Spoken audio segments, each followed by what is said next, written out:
Good afternoon, Mr. Chan.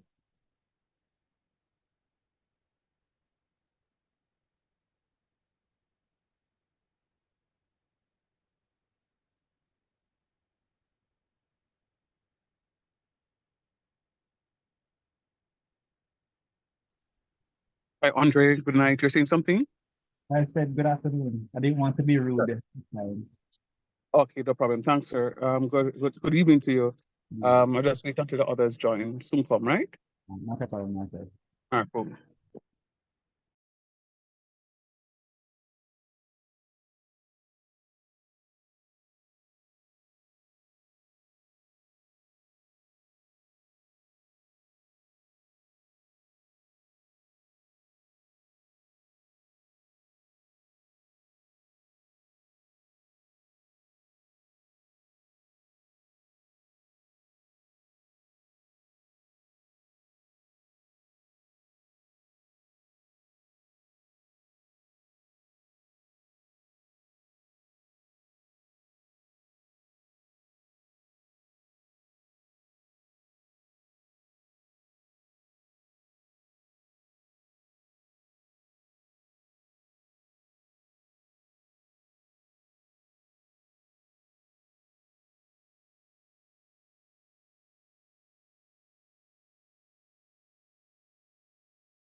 Night, everybody. Good night. Good night, sir. Good night to you. How are you guys doing? Tired. Hungry. All right, go and get a cup of tea. Just waiting on the others to join, all right? Problem. Okay, sir. Mhm.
Right, students, and I think I have waited long enough.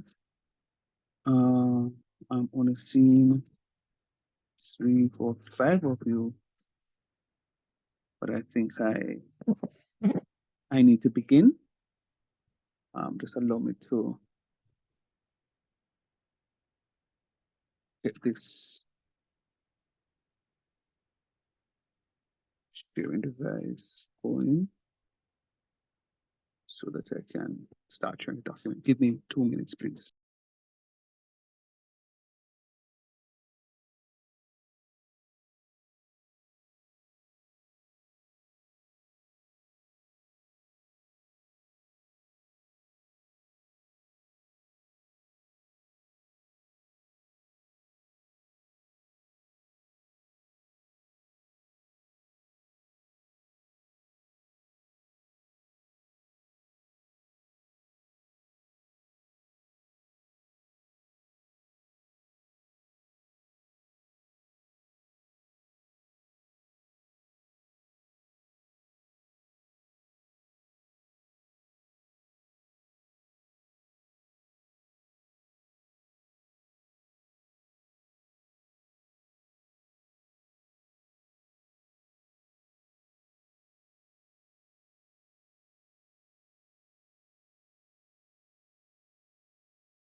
All right, students. So we are here. Let me know if you guys are hearing me and hearing me clearly, please. Hearing you, sir. Good job. All right. So last night we had a conversation, and thank you, Andre. We had a conversation last night, and the conversation was centered around the limit of a function, and we spoke about the function being of a good behavior, support, and so on. So let us dive into it now. Literally headways. And I'm going to ask you to give me your undivided. We're going to go on the screen, and we're going to have a conversation, and I'm going to see how quickly you guys will get this. So I'm giving you a function, and I'm saying to evaluate the limit as x tends to 1 of x plus 1. I'm asking you to evaluate the limit as x tends to 1 of x plus 1. It means that x is tending to 1. Somebody says, sir, what does it mean when it tends to 1? It gets very close to 1, but does not. It's not equals to 1. It gets very, very, very close as possibly can get to 1, but it is not 1. So looking from the left-hand side, you would agree with me that 0.9 is close to 1. True or false? True. Come on. Come on. So 0.9 is close. So the value that I get here is 0.9. I'm going to use that value into my function. And 0.9 plus 1 is going to be 1.9. And then I'm saying, you know what? I can get yet closer. Because if I go to 0.99, I'm even closer than I was before at 0.9. And 0.99 plus 1 is going to be 1.99. Sir, is there any way that I can get closer? Yes. Let us try 0.999. I'm going to add that to 1. I'm going to get 1.999.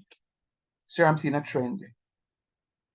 Because if you put 0.9999 into the function, getting closer each time around to the value 1, our value here is going to be 1.999 and it goes on. But sir, when we round off 1.99999 to a whole number, what value does it approaches?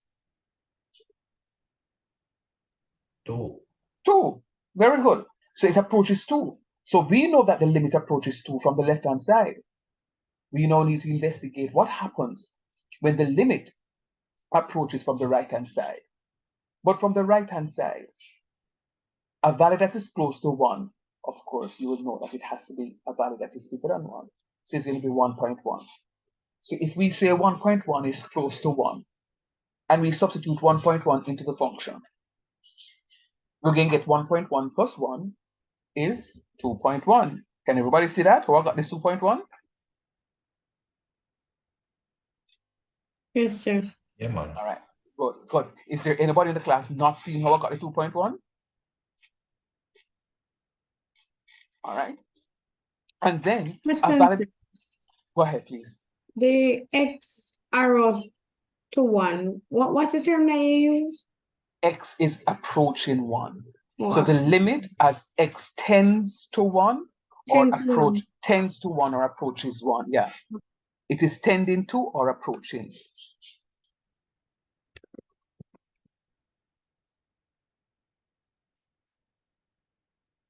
Okay, sir.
My computer is not responding to me the way it's supposed to respond. It takes quite a while. Type that in a long time and just change.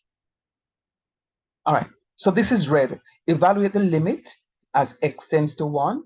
There's something here.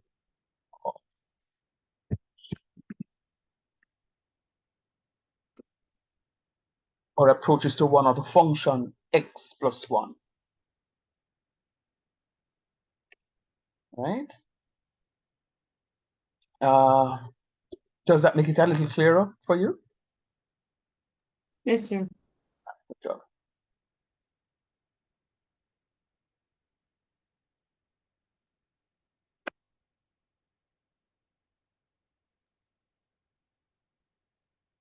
All right. System is moving really very slow. Hold on 1 second, please.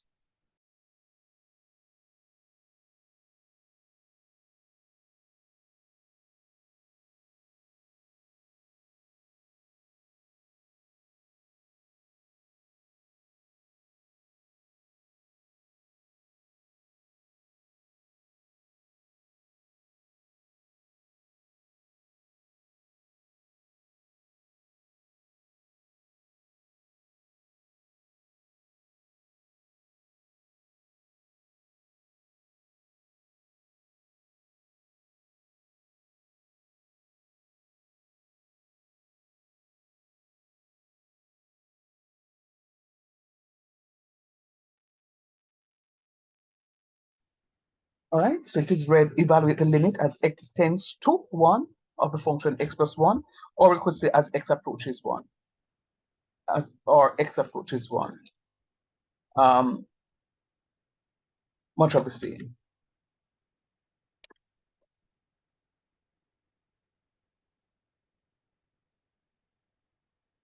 All right.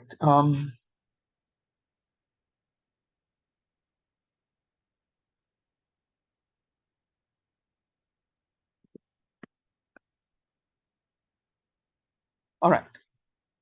So what we're going to be doing now is looking again at the function. Let me see if I can spotlight so you can see where I'm at. Again, we're going to be looking at the function, and we're going to try and get as close to 1 as we can from the right-hand side. So we're going to go now to 1.001. I'm closer to 1 than I was here, and then I was here. So anywhere now that I see the point at which I'm using, I'm going to be substituting that into the function. So it becomes 1.001 plus 1 is going to give me 2.001, and so forth and so on. Now let me ask you, what value, whole number value, is this function tending to on the right-hand side? 2. 2. Very good. And then we say that it is of a good behavior, since the limit approaches 2 from both the right and the left. So we can evaluate our limit and say, you know what, the limit of the function are 2. How you know that? Because we tested it from the right-hand side, we also tested it from the left-hand side, and both are in agreement. Now, let me just give an example as to how and why this is important. You know, you as a parent, you know, sometimes you hear, my mother fathered me. My mother fathered me, or my father mothered me, not so.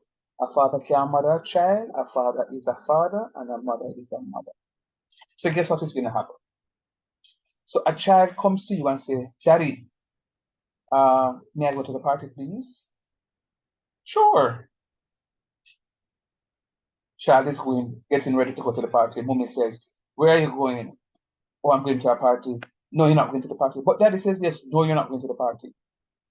So there is no synchronization in the decision. One party is saying yes, the other party is saying no. So there's a conflict. Then the child is going to be very upset now, because the child is going to say, see, you don't like me and you are the ugly parent. As opposed to, Daddy, can I go to the party? No, you may not. Mommy may answer if I could go to the party, and he says no, but I agree with him, you're not going to the party. I don't know the people who are at the party, so forth and so on. And then the child may say, okay, fine, both mommy and daddy are. are in thing, and I was stay put. Or you may ask, Mommy, Daddy, can I go to the party? Daddy says yes, Mommy says yes, and you are happy because you can get to go to their friends. So it's just the same thing. So you can't have one party saying yes and one party saying no, because the child in the middle is when they pull like a tug of war. So in order for that limit to exist, that limit from the right hand side must be in sync to the limit from the left hand side. So every time we get a limit of this nature, we're going to be testing it from both sides, the left and the right. Agreed? Any questions? No, sir. Good. So now, here what I want you to do for me. I want you now to evaluate that limit for me. This one is tending to 2. Let me ask a question. From the left-hand side, what is the closest value? What's the first value would you use from the left-hand side if it is tending to 2? 2. It is not equals to the number. It only approaches the number, or it tends to that number. So what is the closest value to 2 from the left-hand side? 1 point. 1 point? 1.99. We're going to take it in stages. So in mathematics, we take we're not crazy. We not just take a big bite into the bun and cheese. We take a small bite, and then gradually we take a bigger bite. So we're doing it in stages. So what's the first value that we're going to be using?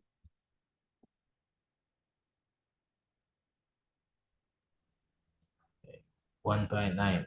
1.9. Thank you, Shaboy. 1.9. What is the first value I'm going to be using from the right-hand side?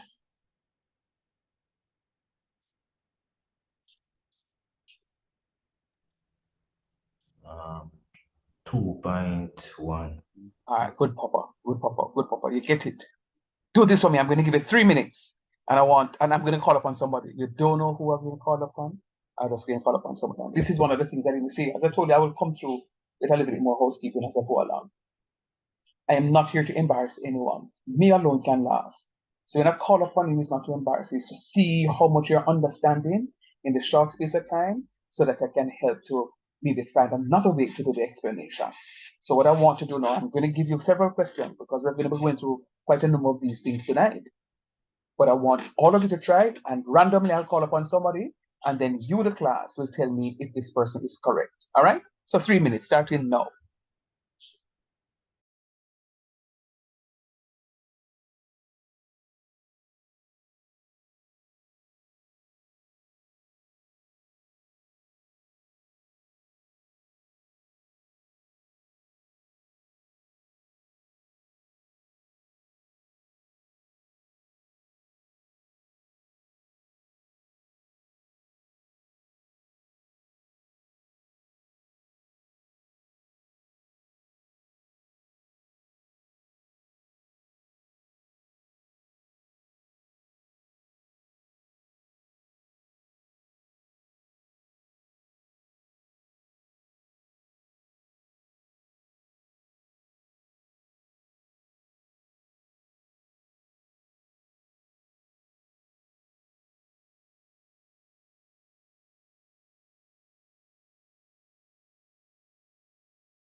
All right. Is anyone finished just yet?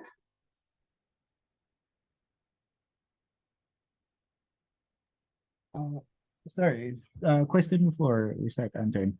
I see we have the x plus one and the x minus one, or x plus one over x minus one. Is it that we must work out both equation at the same time?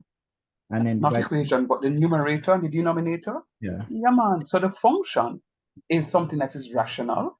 Rational means that it's a fraction. So yes, man. So you're gonna the value that you get is gonna be in the numerator and the denominator at the same time.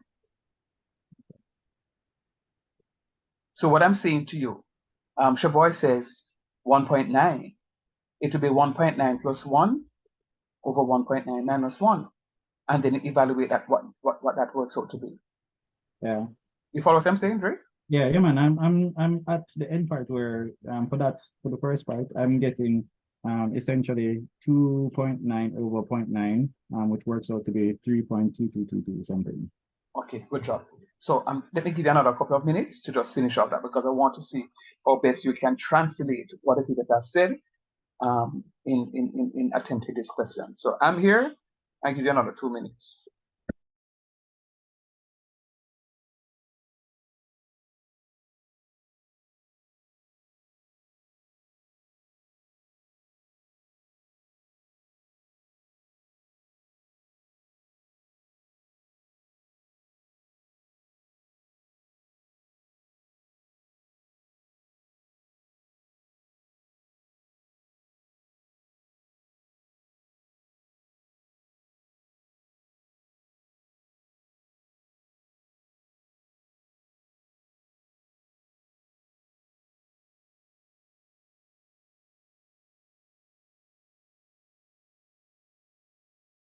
Sure.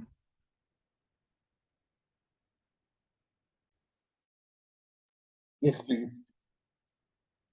I'm lost. I don't think I'm understanding what's going on here. Okay. So tell me where are you lost? What do you understand my instruction to be? Then I need to state what the approaches are where x tends to 2. What is the first value from the left-hand side? We had declared that it would be 1.9. Very good. What will be the next value? That's for sure. Don't do that to me.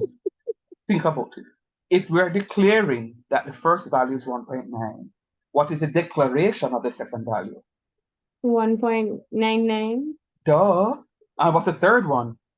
Sir, Don't say that. Alright. Answer me. What's the no, you start. 1.999. Duh. And then the next one is going to be?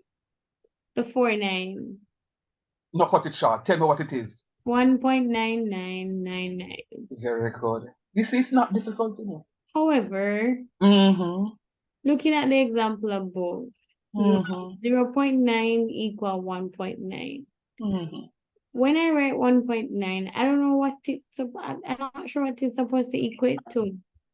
Okay, never mind. So this is how I got the 1.9. You need not pay attention to me earlier. Sure. I was paying attention. Look at this. So what I have here is 0.9 equals to 1.9. 0.9 plus 1 equals 1.9. magic. And then 0.99 plus 1 equals 1.99. There you go. So this is how I got my values right here by substituting. So then Clear? it would be 1.9 equal 1.9 plus 1 over 1.9 minus 1, and you're going to evaluate what that works out to be. So it's going to be 1.9 plus 1, so that's going to be 2.9. Oh, And so one, the left hand side and the right hand side will take the place of the x. magic. Wow. Very nice. All right, sir. Pick up this there. Very nice. Is there anybody that needs a little clarification? All right. All right. I still give you some time. Remember, the race is not for the swift. It's for those who can endure and endure to the end, but I'm going to ask you to work a little quicker.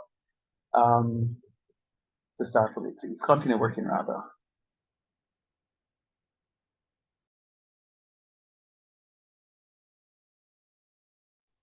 I can answer odd question. No question is odd, but go ahead.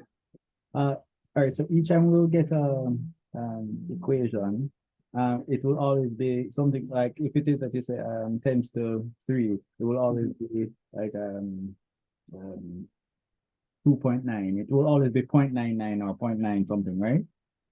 Very good. Nice. Okay, cool. Nice. Very nice. It's so important for you to speak in class because there's so many clarifications we're getting so far. But that's a very good observation, though, Andre. I will come back to you with that observation. I answered you yes just now. There may be 1 or 2 variations, but don't worry about it. For now, I want you to hold on to that yes. And then when you get a little bit mature, I kind of just mix it up a little bit, and then you will see what is happening. But very good. Very Okay. good. Yeah, man.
Always stay. Going over to the right hand side, so. Very nice. You see yourself more confident now? Yes, sir. Nice job. Mr. Simon, can you speak? Yes, sir.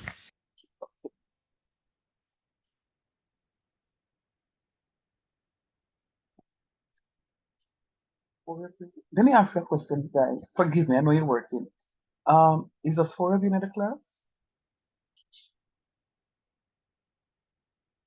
Is it a small BMIS or BDIT group? I don't know, sir.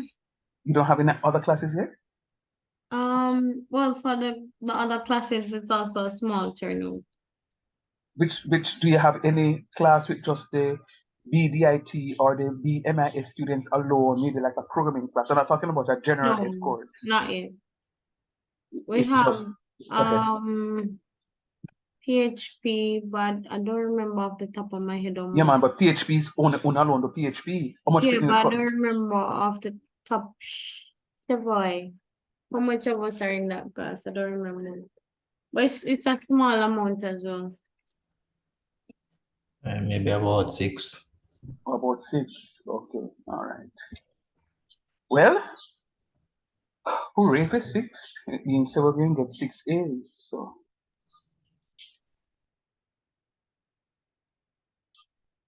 But there are only 4 of you here now. All right, let me check my area. You go and work. Oh, but the hearing is not up yet, no? Forget.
Finished now?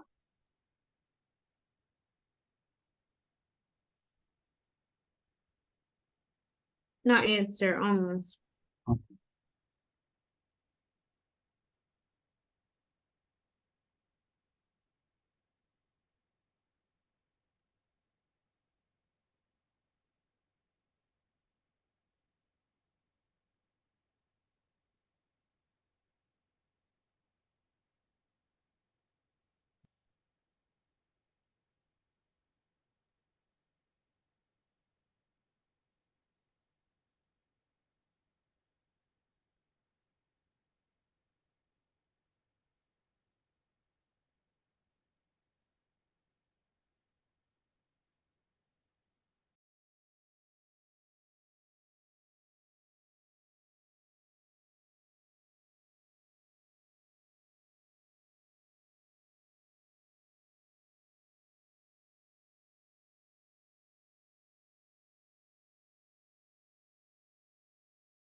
I'm finished, sir. All right, good. Dre, I get the feeling that you're finished already, right? Am I correct? I am at the end. I would not say finish until you say I am correct, but yes. Good answer. Shavoy, how you stay? I'm good, sir. I'm good. No, I don't want to say good enough. Finish? Yeah, man. Okay. You need to go and select the course here, Shavoy. I'm seeing the other two away from you. So see if you can go and select the course. The course from here. I mean, a little issue with him, I went by the Okay. school. Okay. I'm working on it still, sir. I'm so it's so sorted out.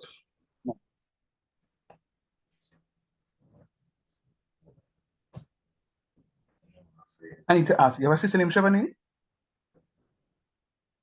I don't hear. You have a sister that is named Shavani? Yes, sir. Okay. She never given her problems here? Repeat. She never gave me any problems. Them ones are cool, man, sir. No, but I'm saying to you, she aced up my course, the calculus course years ago. You hear? Yeah, So you know you're under pressure, don't? Why sound like you have big shoes to fill? Listen, let me tell you, man. If you get a B plus, you have to do over the course. Really? Did I stutter a while ago? At If you least got a B plus, you have to do over the whole course. Christina? All right. You learn from here? Yeah, man. Cool. Yeah, man. Simon, how far are you? Sir, I'm ready. Ah, love the sound of it. All right. Okay. So remember, what I'm doing is creating an environment in the class that is safe. A safe environment that if you want to ask me a question, feel free to ask. I'm not going to say to you, what kind of stupid question exam, that's not this teacher, right? So I'm creating a safe environment for us to feel comfortable to ask questions, and we can laugh at each other, and while we're laughing we are developing and doing great things. So I got 3.222 for my 1.9 and 2.8181. Am I correct?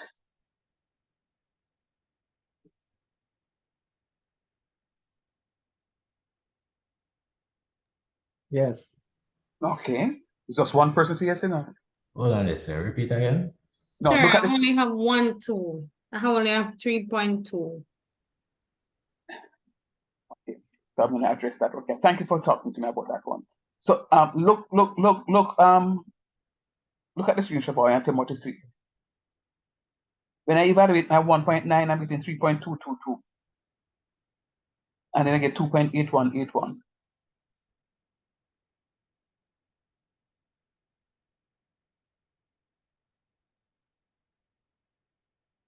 Go ahead, Drew. That's what I have in sir, but I didn't have so many decimal places. All right, fair enough. So to alike, yes, Dre, you have your hand up. How much decimal places can Okay, very good. Coming back to you, Simon, you have a question for me too?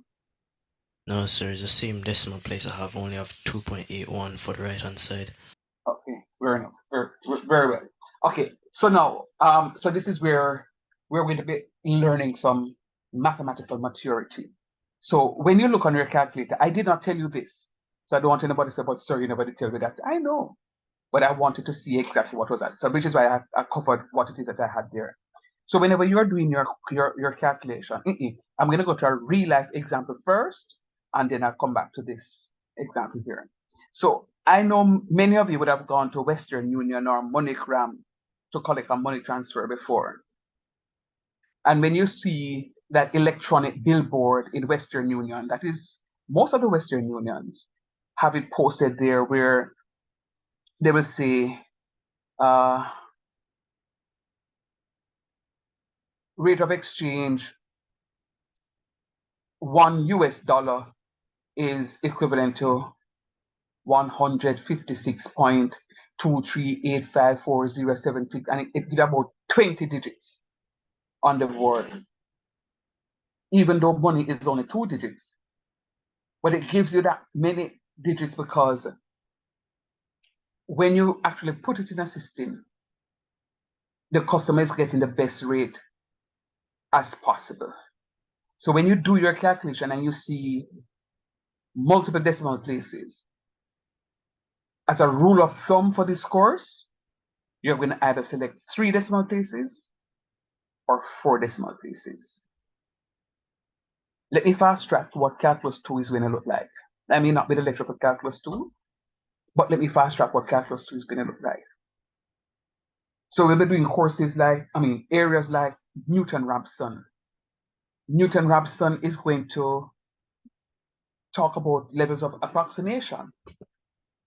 And when you're approximating something, you can't approximate it by just looking at 1 decimal place, because the approximation may come out to 3 decimal places or 4 decimal places. Sometimes it may come out to be 5 decimal places. All right. When you look at things like the intermediate value theorem, you may come out to be exactly 1 decimal place because you're actually dividing by 2, right? So that is fine. So when you come out to 1 decimal place and it terminates, when I speak of a terminating decimal, it means it's a decimal that not have the whole followers or walk behind him. Case in point, 1 divided by 2. It's a terminating decimal because 1 divided by 2 is 0.5. No other digit will come after the 5. 1 over 4 is a terminating decimal because when I evaluate that, I'm going to get 0.25. No other digit will come after the 5. So those are terminating. Let us try another one. 1 over 5 is 0.2. That's a terminating decimal. No other digit will come after it. But when I look at a fraction like 1 divided by 9, we're going to get 0.11111111, and the 1 then on top come. What I will do is to write it as 0.111, and then I put either a stroke over the last one or a dot just over the last one. And what that signifies is that it's saying to me that that 1 is a recurring decimal, similar to 1 divided by 3. 1 divided by 3 is going to be 0.333333. So the 3 is recurring. So either I'm going to write 0.333 and then put a dot over the last 3 or a dash over the last 3, signifying to me that that value repeats. Let us look at this one here now, the 2.8181. It looks like the 8181 are recurring. So because the 8181 recurring, I'll put a dot over this 8 and I'll put a dot over this 1. So the 8 and the 1 will have dots. Why? So that I know if I were to go to more decimal places, I'll have 8181, 8181, 8181, 8181, right? So this 3.222, I could put a dot over the last 2, or I could put a dash over the last 2, signifying that it's going to be repeating. So as a rule of thumb for this course, and whoever is catching you for Calculus 2, whenever you're evaluating something, please do not use 1 decimal place. Worse even if you round it off. I thought somebody was going to round off and tell me, say, sir, me get 3 for the first one and 3 for the second one, right? Because we're looking at approximations. So you're learning, this is Calculus 1, you're learning really 2 topics, integration and differentiation. When you move to Calculus 2, what we're going to be doing will be things called applications to integration and applications to differentiation, right? So you have to develop in your mind from now, into your headspace from now, that once I evaluate something, I'm going to go down to 3 decimal places or 4 decimal places, unless otherwise stated. Sometimes some of the questions will say round to the nearest whole number or round to the nearest decimal place. All right? But I didn't tell you before, wanted to see what is happening. Now that you know, we can move on. All right. For 1.99 and for 2.01, what were the values? Anybody?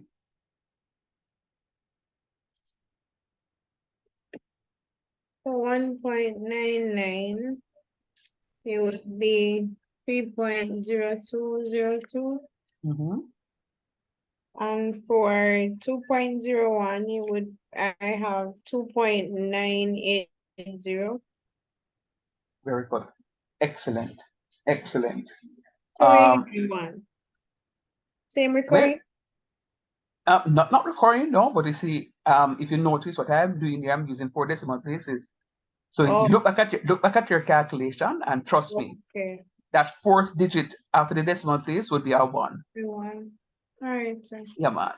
What looking good so far? All right, so I heard from 2. I need another student now. We have enough.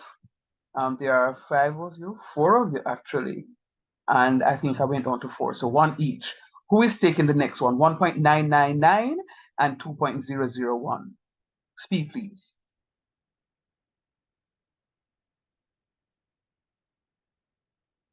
Sir, 1.999 is 30020, and then 2001 is 29980. Is he correct? Yes, sir. Wait, What give the- me 1.999 again. No, I can give you nothing more because Simon, all right. Which one is it, sir? 1.99? Sir, hold Simon, on. no, Simon, that's what you have?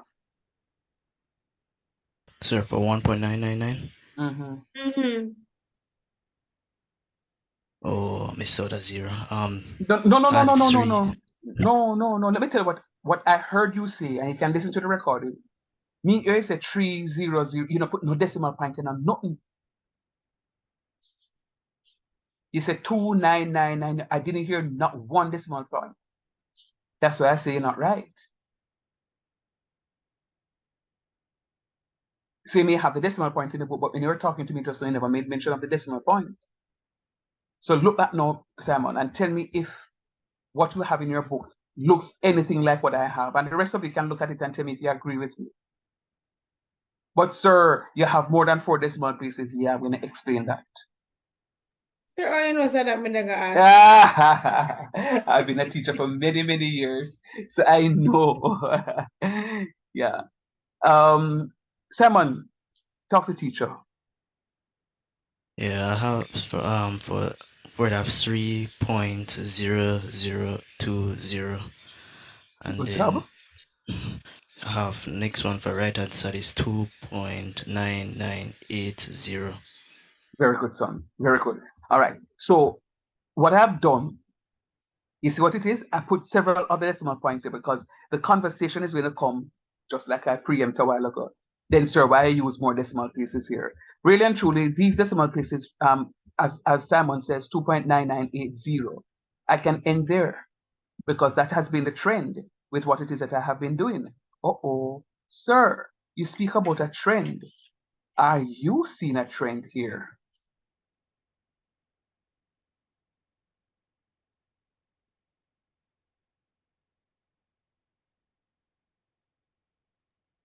It's getting closer and closer to 3. Or changing closer and closer to 3. Sir, the 9-8 and the 9-8 for the right hand side, and the 0.02. So the 0.98 for the right hand, and for the left hand is 0.2. Okay. 0.02, sorry. All right, no problem. I get what it is that you're saying. Let me just go to the last taker. Tristan, I think that may be you. Tristan. Sure. Go ahead. I'm gonna answer, but I'm coming back. I just want Sir Campbell to answer this one, and then I'll come back because of. Oh, you have another question? Yeah. Okay, go ahead. For the 2.001, Mhm. you have 2.998001. Mhm. Or for my calculator, mine would be 02. You want to do 02? Mm-hmm. What brand calculator you have? What brand? Join us. That's a calculator cousin. Yes, sir. You need to go get one decent calculator here. All right, Join us. sir. What kind of battery? What kind of battery you use? Double A. Terminal. But it has been doing me justice from discrete maths and Oh Jesus, forgive our Lord. remarkable. Just us. All right. I did tell you when I get a good laugh, I get a good laugh, But anyhow, don't worry about it here. All right. Sir Campbell, what say you for the last one? 1.999 and 2.001.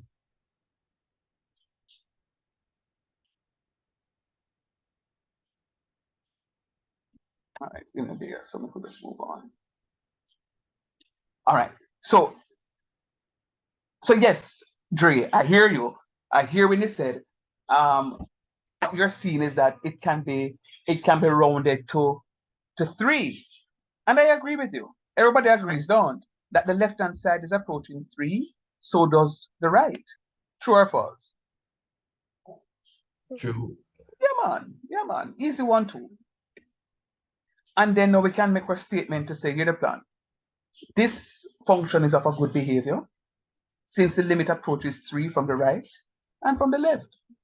So we can tell you now that the limit of this function is equals to 3. The limit of this function is equals to 3. Sir, how do you know that the limit of this function is 3? Because when I did my investigation from the left-hand side, I get a value. When I do my investigation from the right-hand side, I get another value. But guess what? The values that I get are identical.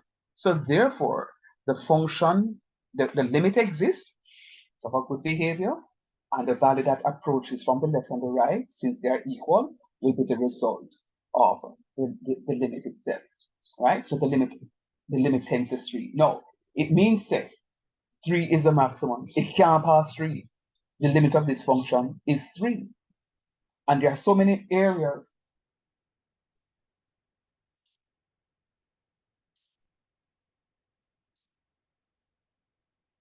So there are so many applications to this function.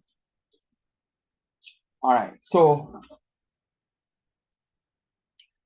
because I know where my niece used to work, don't know if my niece is working here anymore.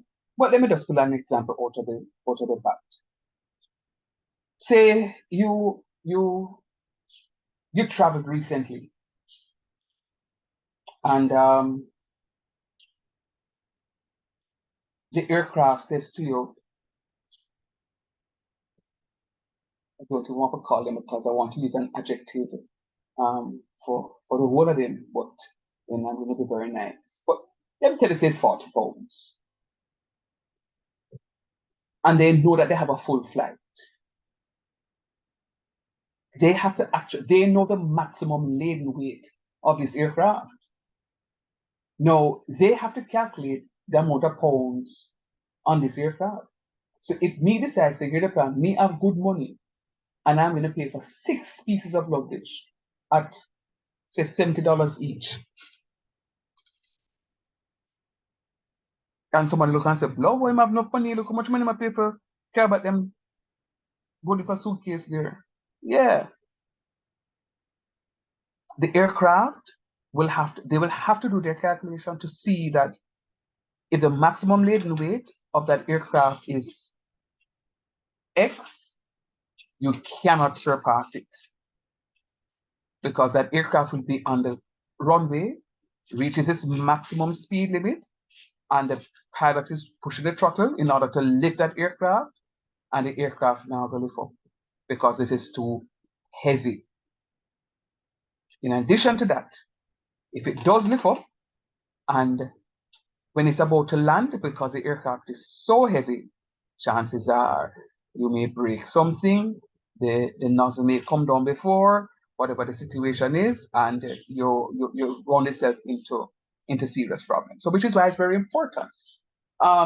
If a ship, for argument's sake, even though the ship won't necessarily sink, because they have things called like Archimedes' principle that the weight of the ship is going to displace as much water in the ocean for the ship to sail. But they still need to know the maximum. It still has a maximum laden weight because it's going to use much more fuel to sail from Florida, for argument's sake, to Jamaica.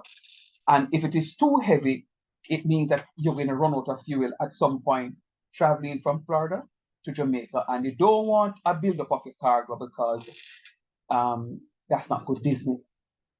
Really not good business. The point is, limits are areas that are practiced in almost all walks of your work life. In almost all walks of your work life.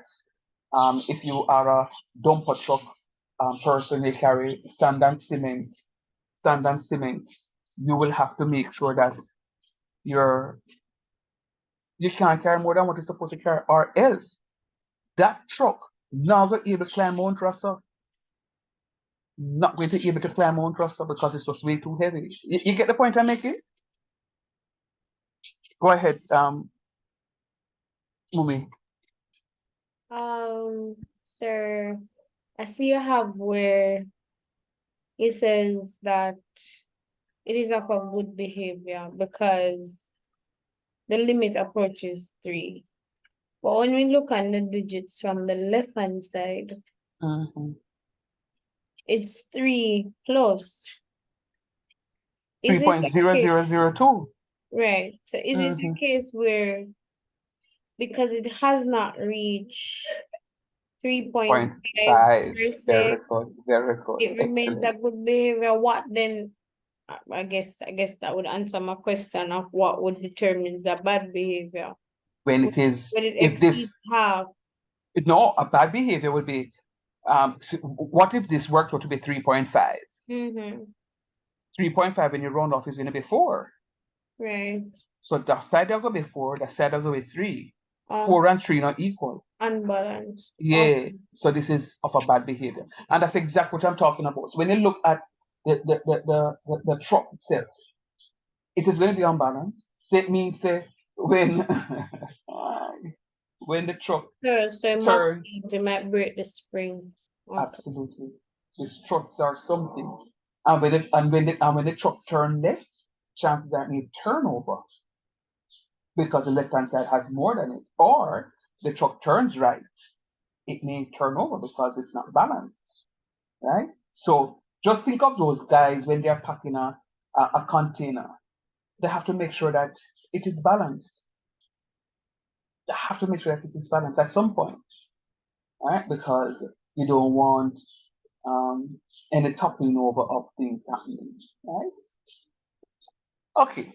Now, so I did one example, and you did one of your own, and came up to the correct answer. How do you feel about the limits of the intuitive approach? Because that's what we're looking at. We're looking at the intuitive approach. This approach is an approach that we're going to be reasoning out. We're reasoning it out to say, boy, here's the plan. We're investigating from the left-hand side, but we're going to investigate from the right-hand side. And it's very important. Mathematical investigations, very, very, very important. And as a calculus student, you are going to see that. And I'm saying to you, hear me out. A 6 or uno. Uno can't fail.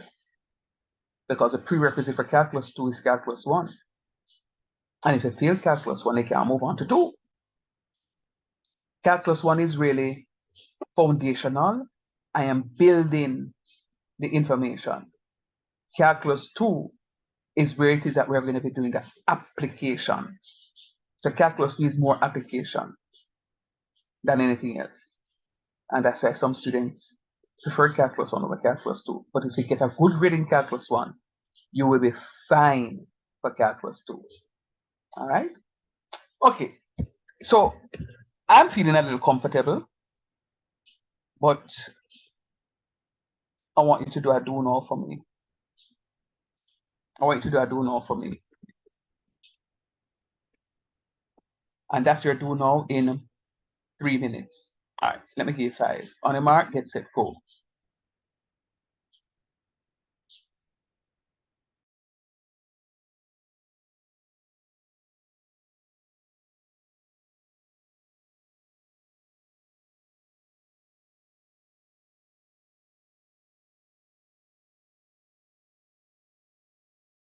Sir, what is that?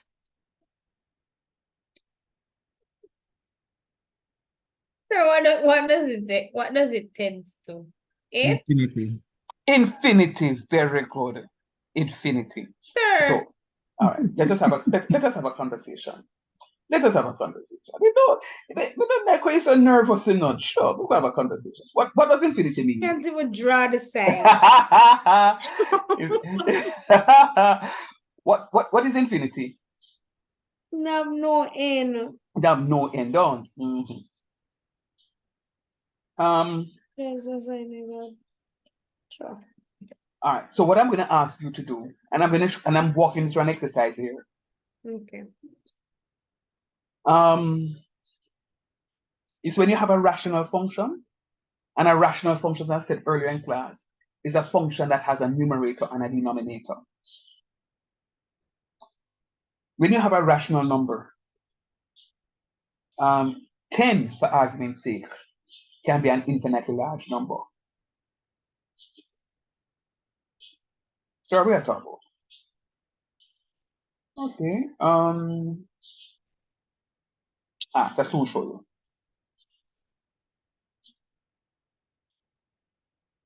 All right, let me work through with this one for you. I don't want to frustrate you. Thank you. Because I'm going to do the first one, and then you're going to do the rest. So I'm evaluating all of this. So I'm using 10 as my infinitely large number.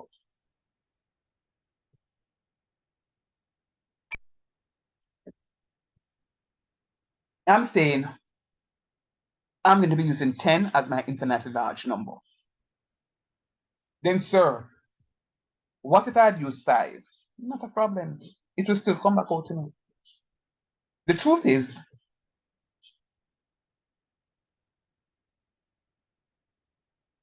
if I'd used 5, 5 would have made that function undefined. So what do you mean by that? I'd have 5 in the numerator, and then 5 minus 5 in the denominator. But what is 5 minus 5? 0. 0. And what is 5 divided by 0? 0. Nothing. That's what you think? No, sir. Check that for your calculator. Please to check it on your... Mathematical avant.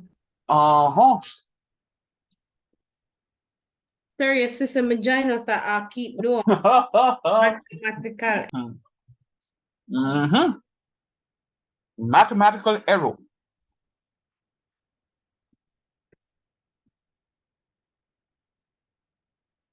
So is the case where we have to use an even number then? Or no? Or No, not man. the same as the denominator? Right. This function is only is undefined at a particular point. And I will come back to this maybe in another 2 weeks or so to talk to you about this particular one here. So that's why I didn't use 5, because I'm not ready to have that conversation with you just yet. All right? So if I select 10, I'm going to have 10 in the numerator, like what I have here. And then 10 minus 5 is going to be 5. And 10 divided by 5 is equal to 2. And that's my right-hand side. The left-hand side, I'm going to use negative 10. I'll have negative 10 over negative 10 minus 5. Negative 10 minus 5 is going to be negative 15. So negative 10 divided by negative 15, I'm going to get 0.6. Rockstone. So when you put it over left hand side, it become negative. Yes. Yes. But you know why? And the others will become negative. We use Because the others, when you look on a number line and you identify 2, the left of 2 is going to be a number that is 1 point something. Talk truth. And the right of 2 is going to be 2 point something, don't it? Yes, sir. And then one would be 0. But when you're talking about an infinitely large number, is an infinitely large number can be something that is positive infinity, that is a positive number, or it's going to be a negative infinity, a negative number. So it happens just in this case. So an infinitely large number here is positive 10.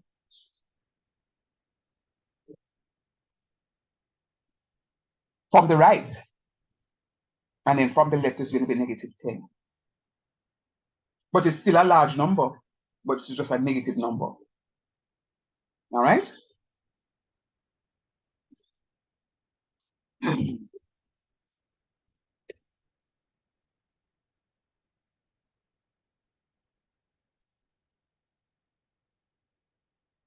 Wow. Look at what happens. If I move from 10 and jump to a bigger infinity number, say 100, I'm doing the same thing, 100 divided by 100 minus 5, I'm going to get 1.05. Negative 100 minus 100 minus 5, I'm going to get 0.95. You see what is happening? This 4 from this, the 1 year 4 from the 1 year. Sir, what is happening here? Okay, let's just go.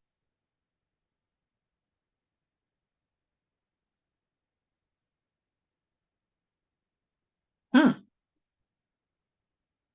1,000, I'm getting 1.05.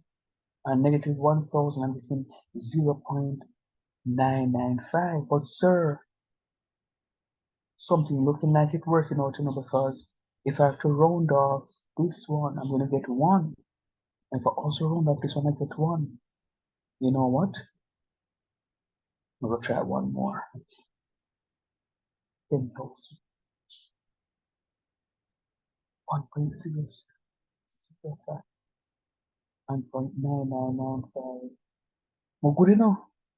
More good, because there was a pattern that sir was asking about up top, and sir was supposed to come back to Miss AC, and sir never to go back to Miss AC. So let's sir go back up top now.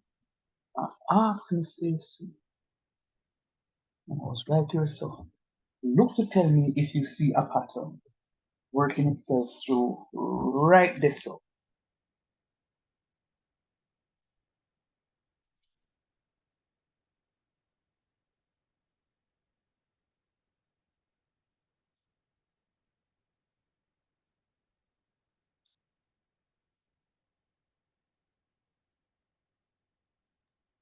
Scroll down. hmm? Scroll down. Scroll down. Yeah, go back to the infinity.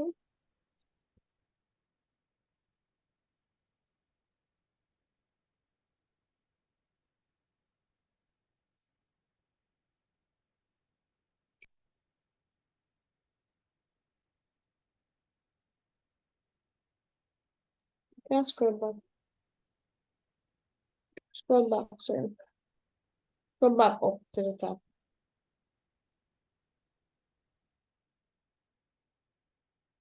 No, sir, no, it's not pattern. All right. AC, you don't say nothing. Anybody else?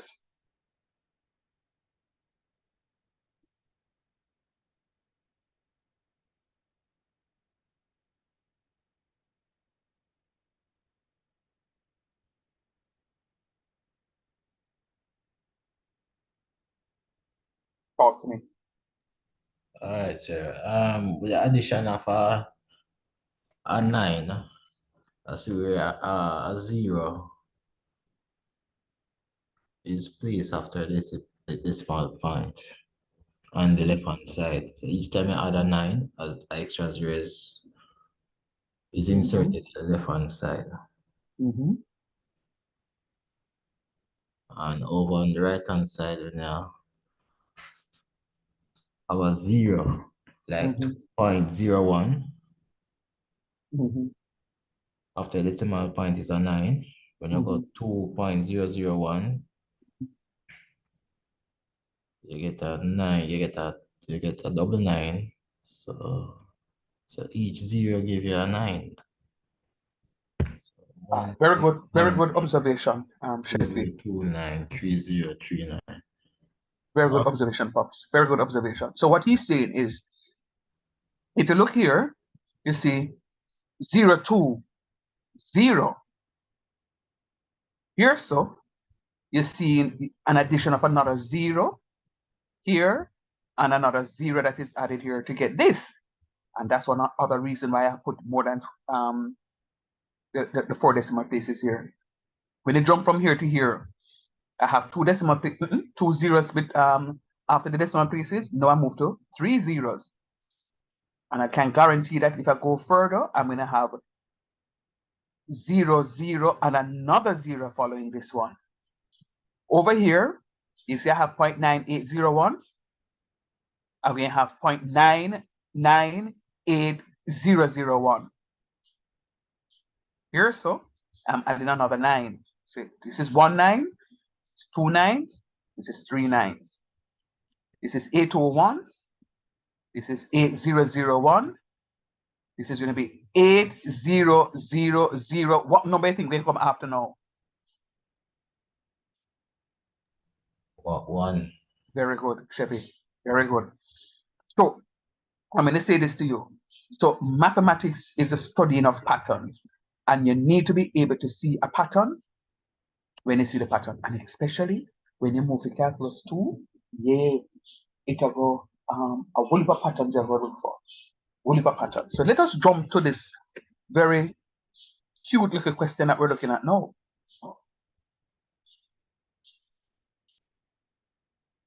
1.05. 1.005. Oh, 0.95. 0.995. Then, sir, that means that the next one after this is going to be 1.0005, and it's going to be 0.99, add another 9, and then a 5. Let us check. Just let me see it now. Anybody see it yet?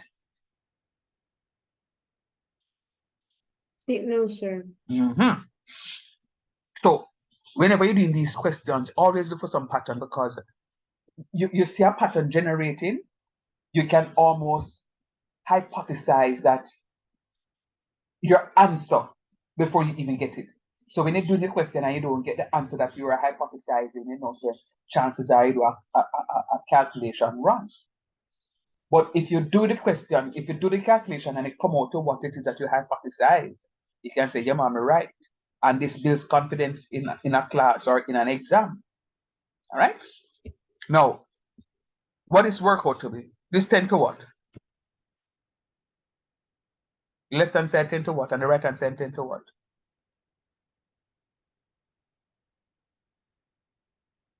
The right hand side.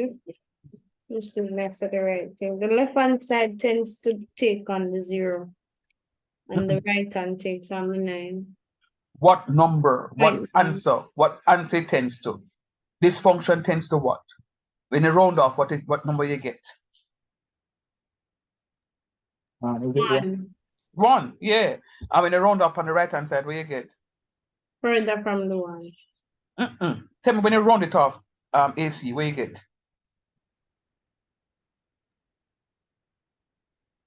So 1 now?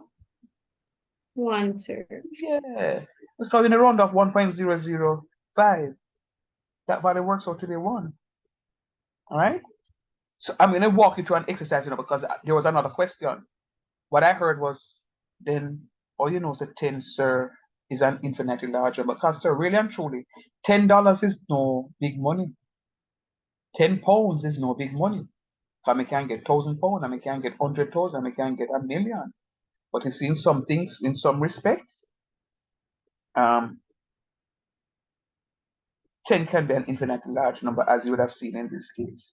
And I'm going to explain a little further. So let me just give the statement.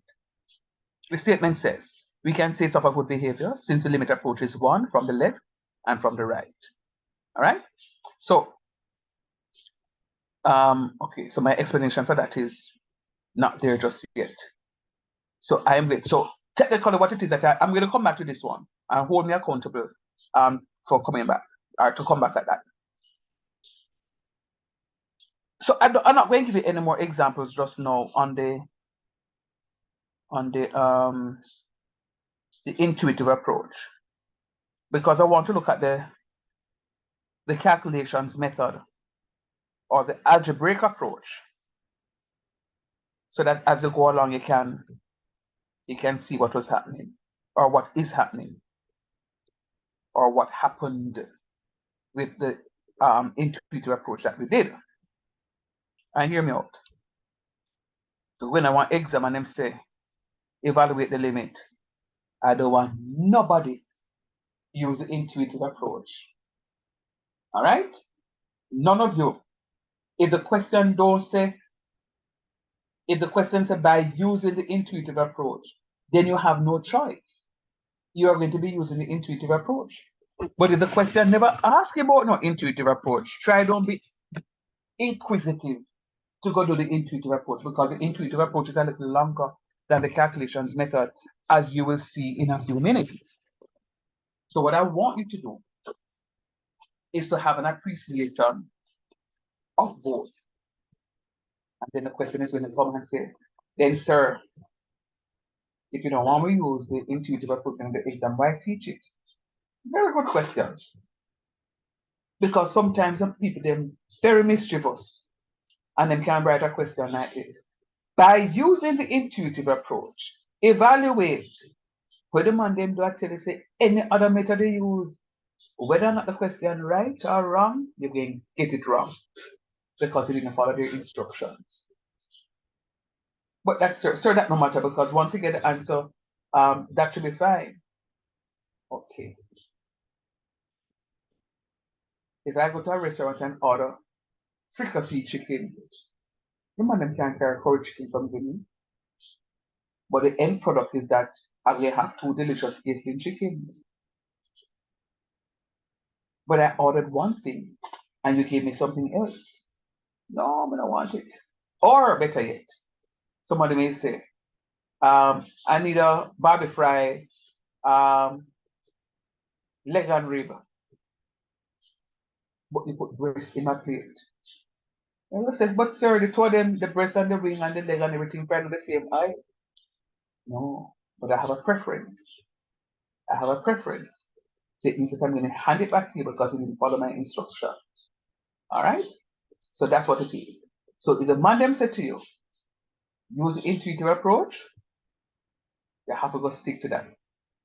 But the questions that I'm seeing over the years, the man them just say, evaluate.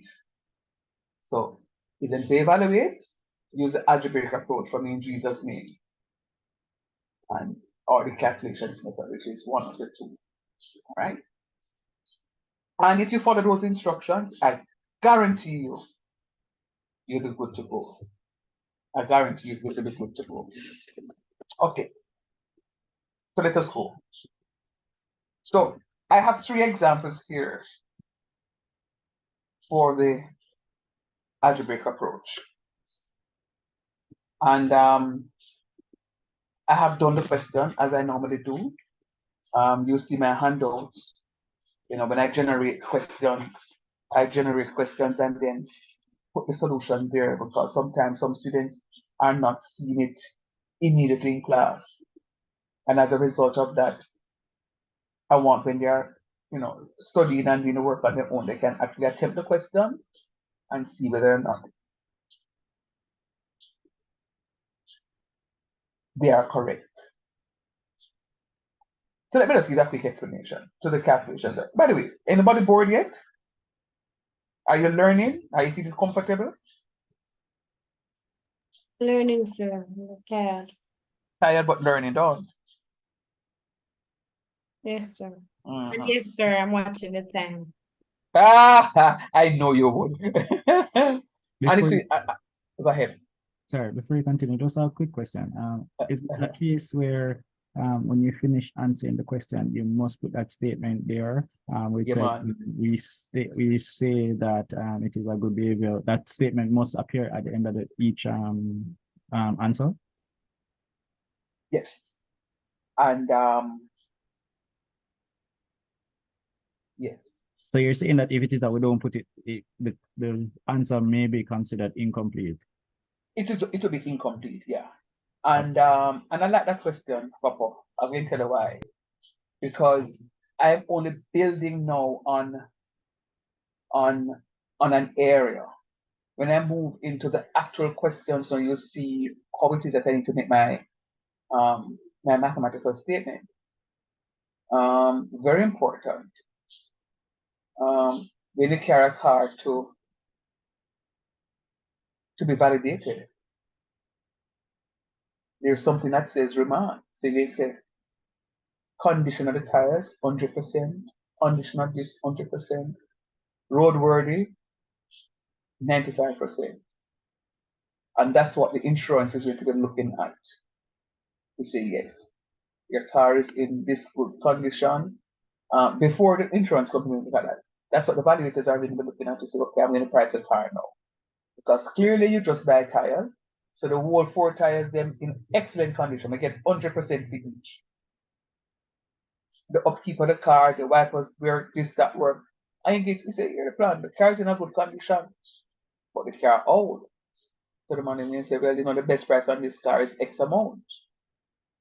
And that's what you're going to take now to the insurance company to say, okay, this is the value of my car, and I'm insuring it in the event that I were to lose the car, I can get back the value of the car so that I can replace the car.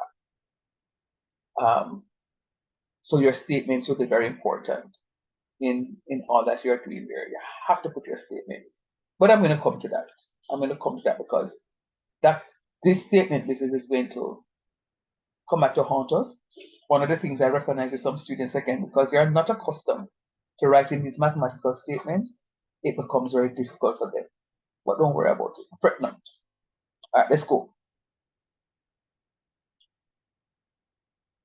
So we're looking at the algebraic approach. And it is asking us to evaluate. It's asking us to evaluate the limit as x tends to 5 of x plus 1 over x squared. Evaluate the limit as x tends to 5 of x plus 1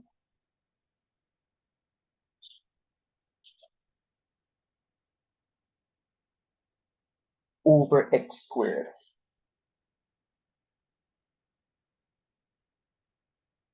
Hear me out.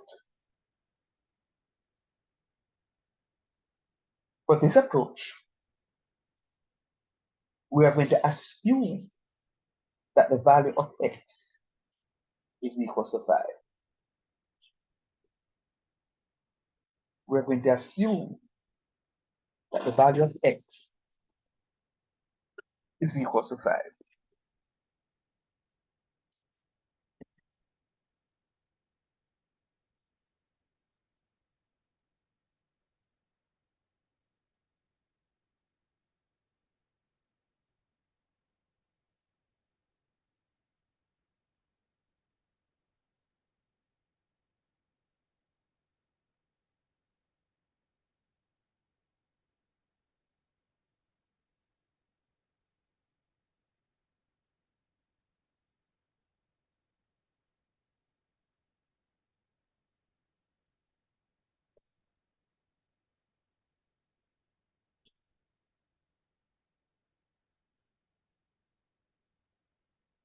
So we are assuming that the value of x resembles what the limit is tending towards.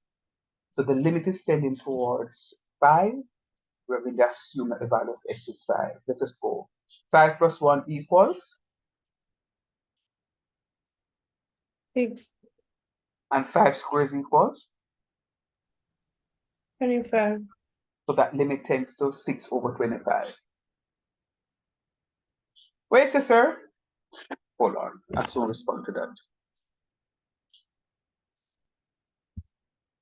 So if this were the calculations method, we are going to assume that x is equals to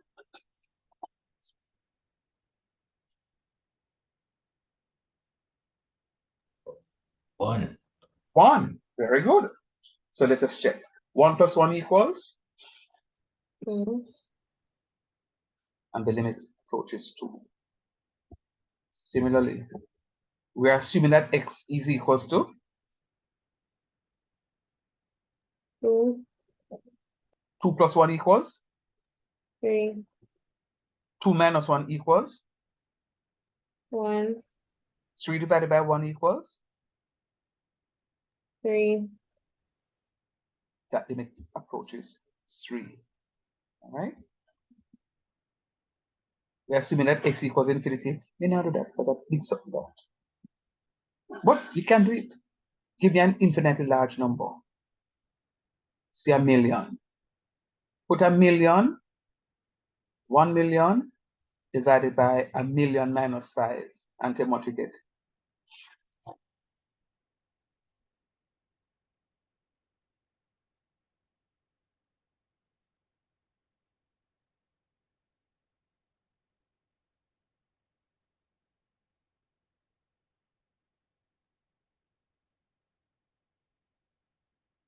We're supposed to do that, sir?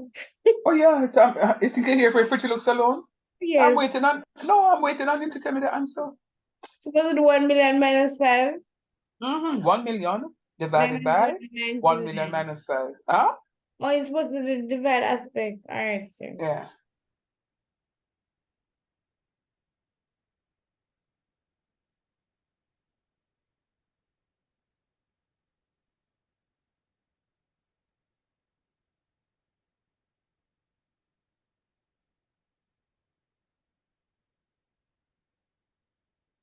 Minus 4. But it's got minus 4.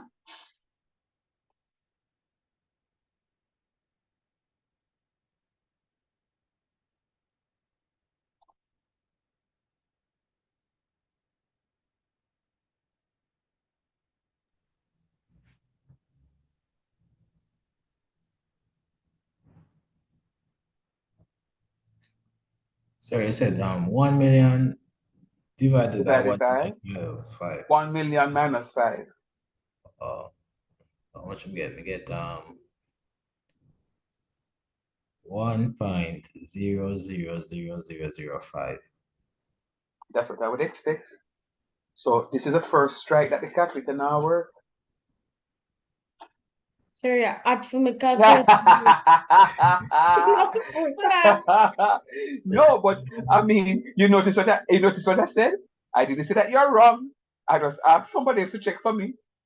So Same thing we get, sir. It's just probably because I don't put it in a fraction and see. oh, the calculator can work fraction too? You know, say that. All right, there you go. Yes. So you still get the 1.00. You may get as many zeros between the decimal point and 5. But those zeros still, when you round off, is going to give you a value of 1. So the calculations method can also work for the infinitely large number. And there's another method that we use that I'll come to in another 2 or 3 classes. We get to that. All right. So the calculations method is just that we are assuming that the value of x resembles what the limit of the function is tending towards. All right. Let me look at this one here. So I asked you to evaluate the limit as x tends to 0. Okay, sir, easy. So if it is tending to 0, sir, and we're using the calculations method, we are going to assume that x is equal to 0. And if x is equal to 0, I'm just going to substitute the value of x into the function. So it's going to be 0 squared plus 5. And 0 squared is 0. And 0 plus 5 is 5. And 0 minus 1 is minus 1. So what I'm going to have is 5 divided by negative 1, which is when they give me negative 5. So yes, sir, this one works. Any questions so far? Look at it. Tell me if you agree with my negative 5. If not, let us have a conversation about it.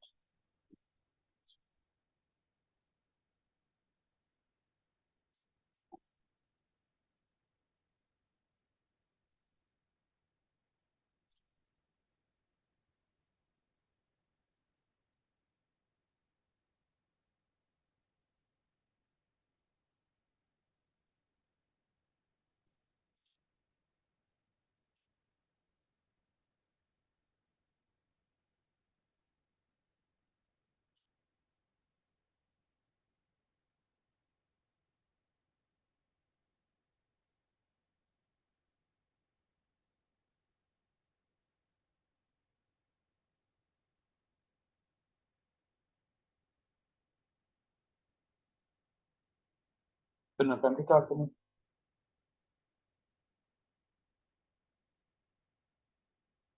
Well, answer.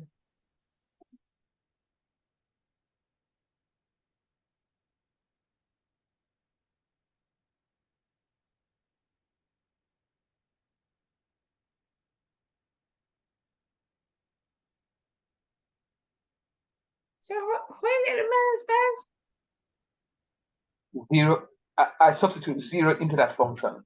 0 squared is going to be 0, and 0 plus 5 is 5.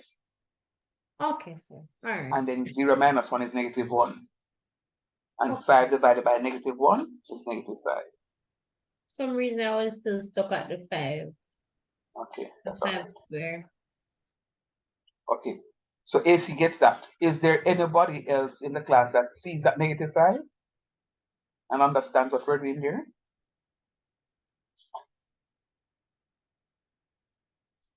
Or better yet, is there anybody in the class that does not understand what it is that we're doing?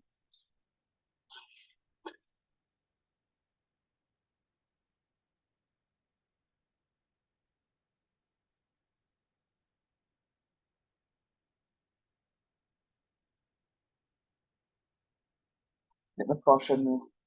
At night time, and you have to sit down and wait for them to answer my item shot. I mean, glance people for now. Your problem. Can you answer for me, please?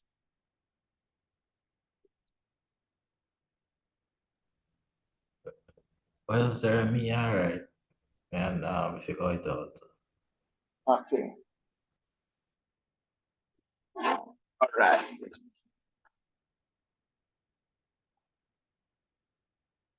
Try that one for me, please, and tell me if you agree with that answer that I have.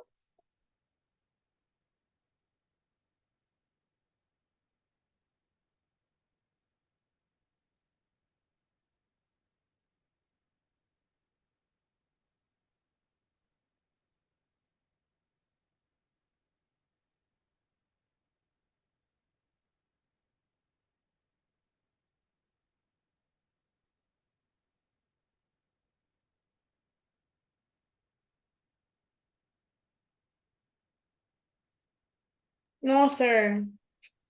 Yes, sir. Michael, they put it. M1. Wrong, don't it, sir? Sir, me join us at work. Okay. They put it. And 16. Ah, There should be a positive 2. AC, what you got for your answer? Error, sir. Error? Yes. Mathematical error, sir. Okay. Dre, what you get? I'm working it out. I'm working it out. So Sir, far, what you I get? do it out of my head, sir, and I error me get the same way. Alright. Try to join us, not tell me where to join us, David. It says mathematical error. Okay, all right. Is that your final answer? Yes, sir, until proven otherwise. Until proven otherwise, okay. Sir, Yes, Poppy. -4 times -4 is supposed to give you a positive 8. No, so. Wait No. here, I love you. -4 times -4 is supposed to give you a positive 16, don't Oh, it? me Yeah, never yeah, see a yeah. negative 4, Yeah. sir. No, AC, we don't have a conversation with you tonight, you know, because I'm already convinced that that join us needs to go, all right? That join us is not joining anything at all, right? You're supposed to call it separate us, Wait. separate us, not join us. It's a separate us calculator you have, all right? Sorry. Yes, Papa. So the answer is basically when you square the -4, you get positive 16 over -8, and then once you work that out, it equals to 2. No, because of No, what? because Star 0 is supposed to be answer. What is it, Dre? Equals to what? because the -2, sorry. Okay, all right. Chevy, Simon. Wait, when I say I hear from AC, I hear from Dre. What the rest of them say? Tristan is not.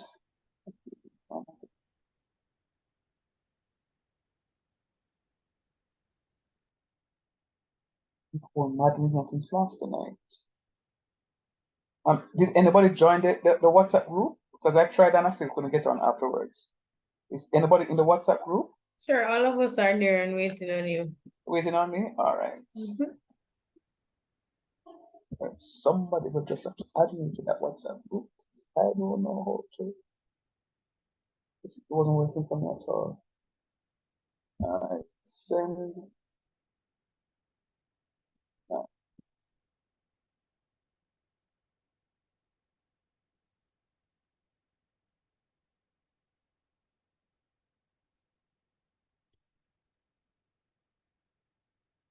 Somebody can go ahead and add me, please, sometimes. Sir, hold on this, sir. Mm-hmm. Sir, I'm not in agreement with your -2. That's fine. However, Mm-hmm. however, Mm-hmm. however, however, However, what? Is the separators in agreement with it? let me stop laughing and do the math, sir. Sir, I'm getting -8.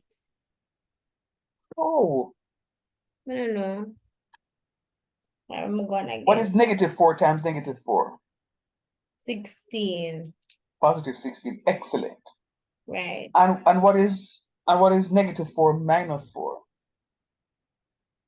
So -4 minus 4 minus 8. Good job. Can't And be what is minus 6? 8. And what is 16 divided by -8? Oh, okay. And do the divide part. All right, sir. Sit down now. John was at work. Working no. All right. So it's -2. All right. So Yes, sir. so technically, what we have done in class tonight so far is to look at the intuitive approach, is to look at the calculations method, or the algebraic approach in evaluating the limit of a function. In evaluating the limit of a function. Now hear me out. There's something that is called piecewise function. You see the intuitive approach we do up top? You will need to know it in order to fully answer them piecewise questions up here. Real talk.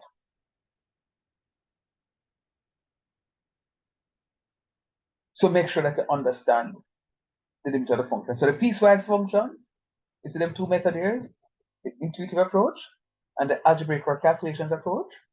You're going to be using both methods in doing a piecewise function. So the point I'm making is if you can't say, I don't like that one here, that topic here, so we're going to learn the other topic. Because the topic that you may not like is going to be the focus of the exam. And you'd have failed the exam already. All right?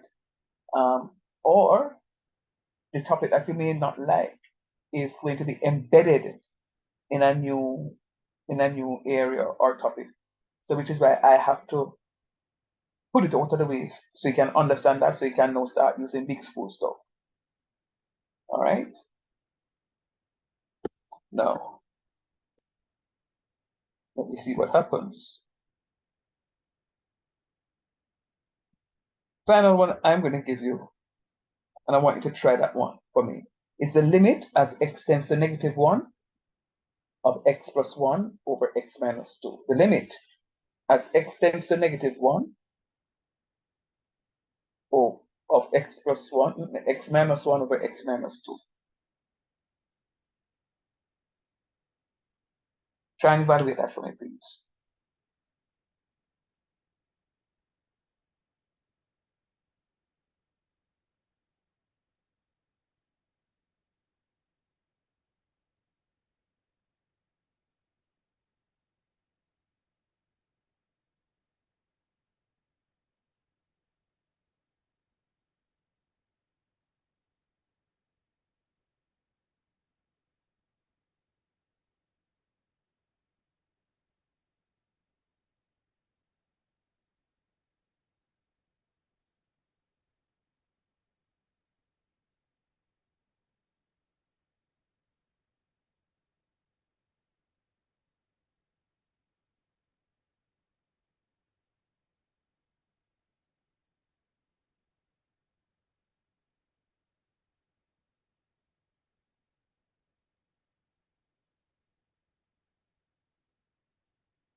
Sure. Mm. Why did you leave it as a fraction though? Okay, so that's the other part of the story now. Whenever you get an answer that is not a whole number, always try to write it in a fractional form. So don't write 0.66 That is with this approach. generally. Okay. Generally. So don't write 0.6 or 0.66 or 0.67 or whatever it is. Write it as a fractional form.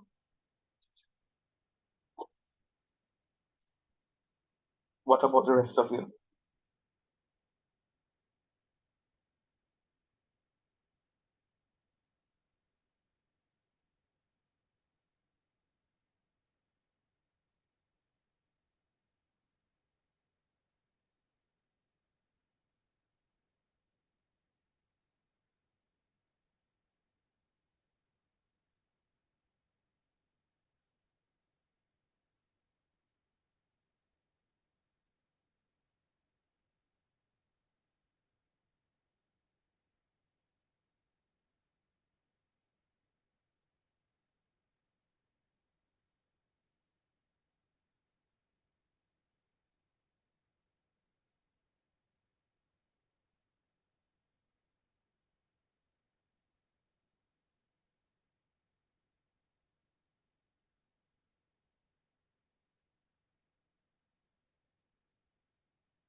Yes, sir.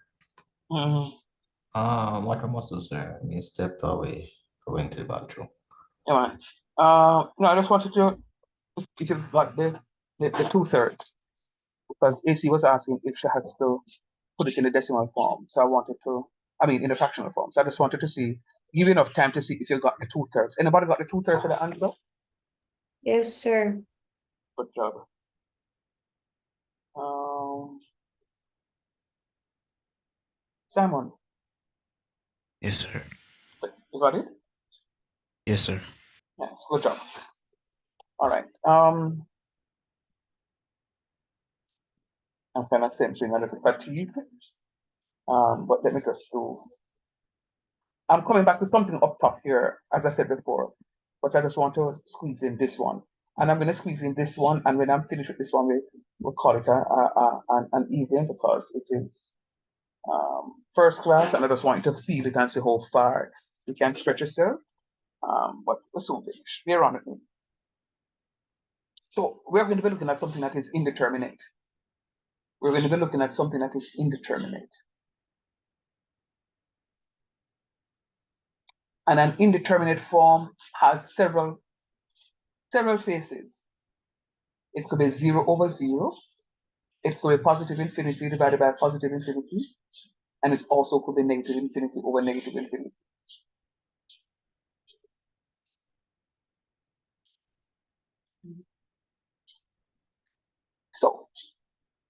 Let's just collect this function. Matter of fact, I could edit this one. No, I'm going to give it 1 to the function. It says the limit as x tends to 3. The limit as x tends to 3 of x squared minus 5x plus 6. If I say to you that to evaluate the limit, remember we're not using an intuitive approach. So we're going to be using a calculations method. So what's the first thing you're going to be doing? Let's see if you remember. Substitute the values from x. Excellent. So you're going to assume x equals 3 and you substitute the value. And then you're going to observe what form comes out. On your mark, get set, and go.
Sir. Sir. I'm hearing you. Go ahead. You can scroll down. Let me see your answer. No, ma'am. Tell me what you got. When you substitute 0, tell me what you got. Minus 12. Are you sure? Will I substitute 0? Sorry, not 0, 3.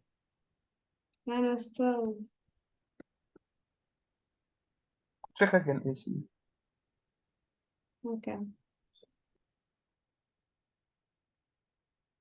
Anybody else finish?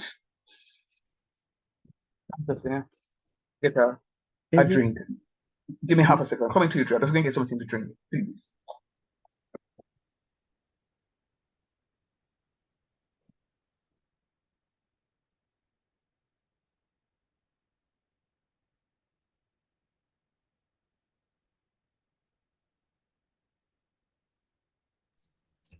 Sir,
Come, talk to me now.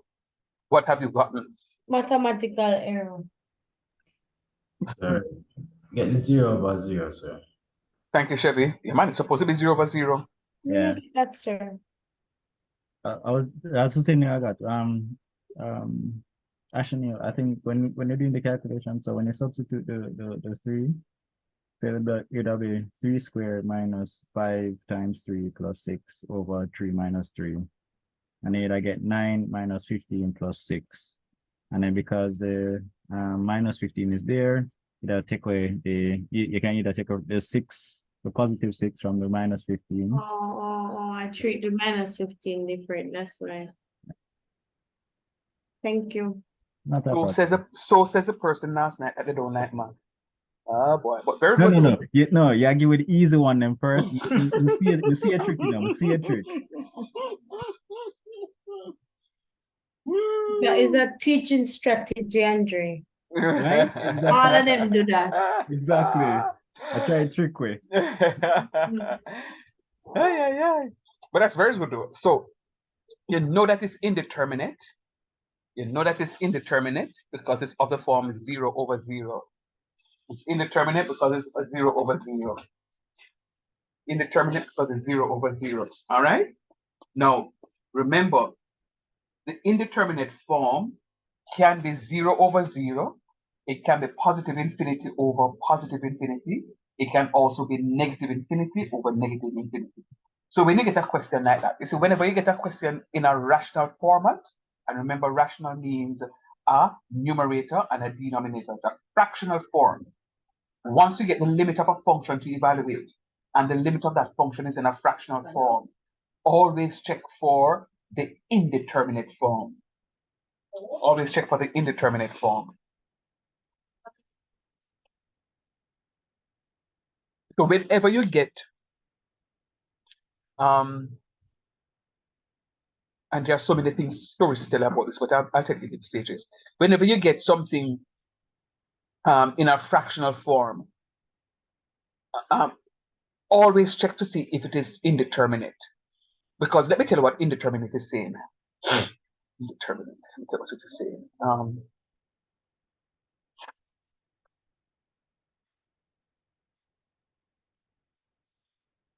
That there is something in the function.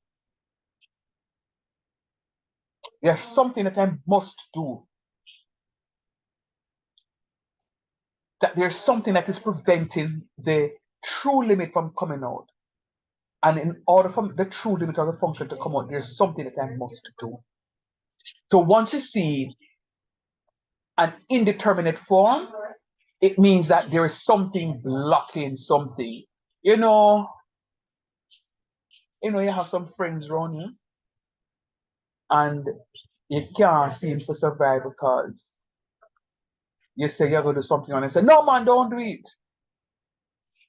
And the man will say, don't do it because they want to do it. And they will block your progress until you move them friends out of the way, recognize them, oh, whoa. Now shine. The indeterminate form is preventing the true limit from coming out. So you have to do one of three little things. Yeah.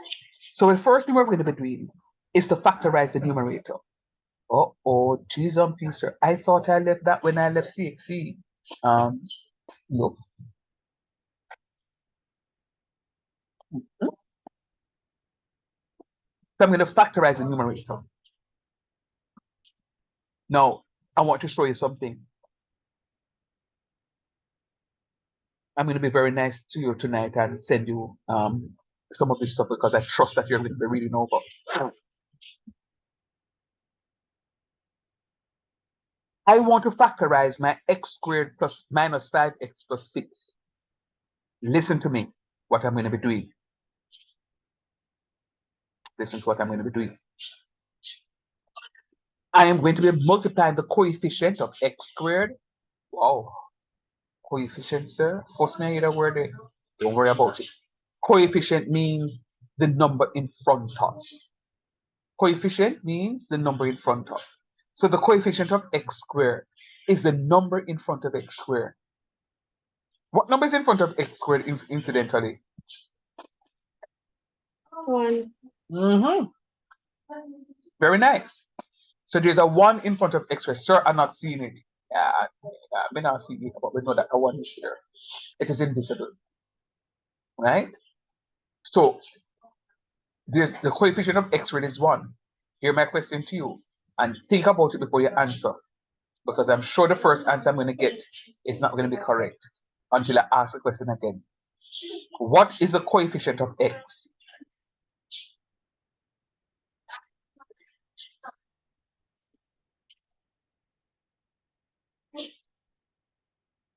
Hello, somebody?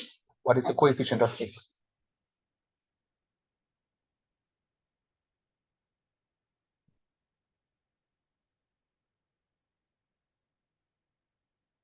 Háblame.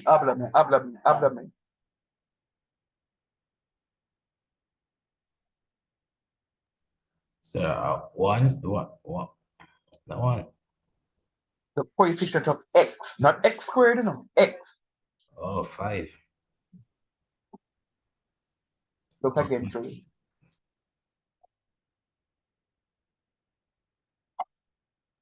-5. Thank you very much. You hear what I said a while ago? I say the first answer I'm going to get is going to be wrong. But when I ask the question again, you're going to look at it one more time and recognize the correct answer. It happens all the time. So the coefficient of x is actually -5. All right? What's a constant term? What kind of terms are? Constant. Yes, Dre. 6. Constant term is 6. So what I'm going to be doing is to multiply the coefficient of x squared by the constant. The coefficient of x squared is 1. The constant is 6. 1 multiplied by 6 is equal to 6. I need two numbers. When multiplied together will give me 6, but when added will give me a -5. What two numbers you can think of? Sorry, Wait, wait, sorry, I'm so sorry. Can you start back over, please? And I'm saying I'm multiplying the coefficient of x squared.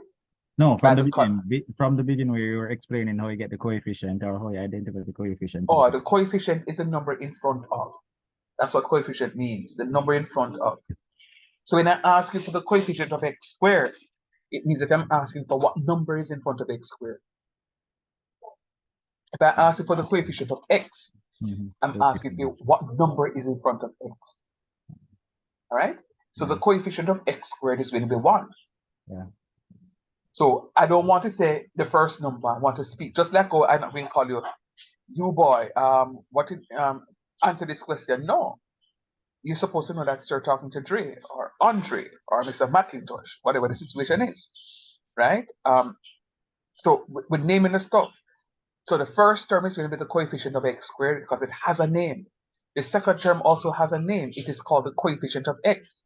And the last term is called the constant because it apparently has no x.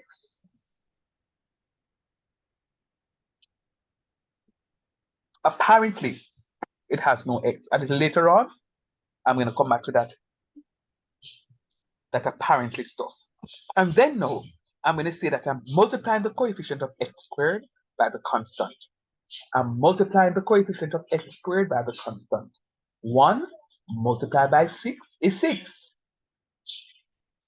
I need two numbers. When multiplied together, will give me 6. But when added, will give me 5. What two numbers you can think of?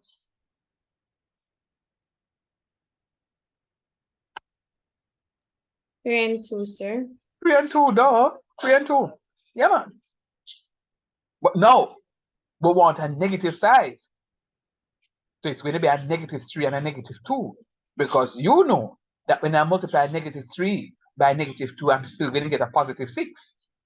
So that fulfills my conditionalities to the question. So I am breaking up this -5 and I'm going to give you the story behind it. Huh? What story are you talking about, sir? Multiply the coefficient of x squared by the constant and talk to you about the whole methodology. They don't have to worry too greatly about it. So now, I am technically what I'm doing, I'm breaking up this -5x into -3x minus 2x. I'm breaking up -5x into -3x and -2x. So I'm going to be grouping. I'm grouping and I'm grouping, so I'm going to put x squared minus 3x into one bracket, and then I'm going to put the 2x plus 6 into another bracket. But because there's a negative sign that is in between, this negative sign, you have to be respectful and call him Mr. Negative, because this negative sign is going to change things around somewhat. So you see that negative sign here now? Remember what we had before. Let me just bring my pages together. So what you would recognize that this here is a positive 6, but because I'm factoring out a negative sign here, which is this sign here, that's the middle sign, it always is left out between the parentheses, the two sets of parentheses. This sign here has to flip. Why, sir? Let us check. This negative 1, there's an imaginary 1 there, multiplied by 2x is negative 2x. And this negative 1 times this negative 6 gives me what number?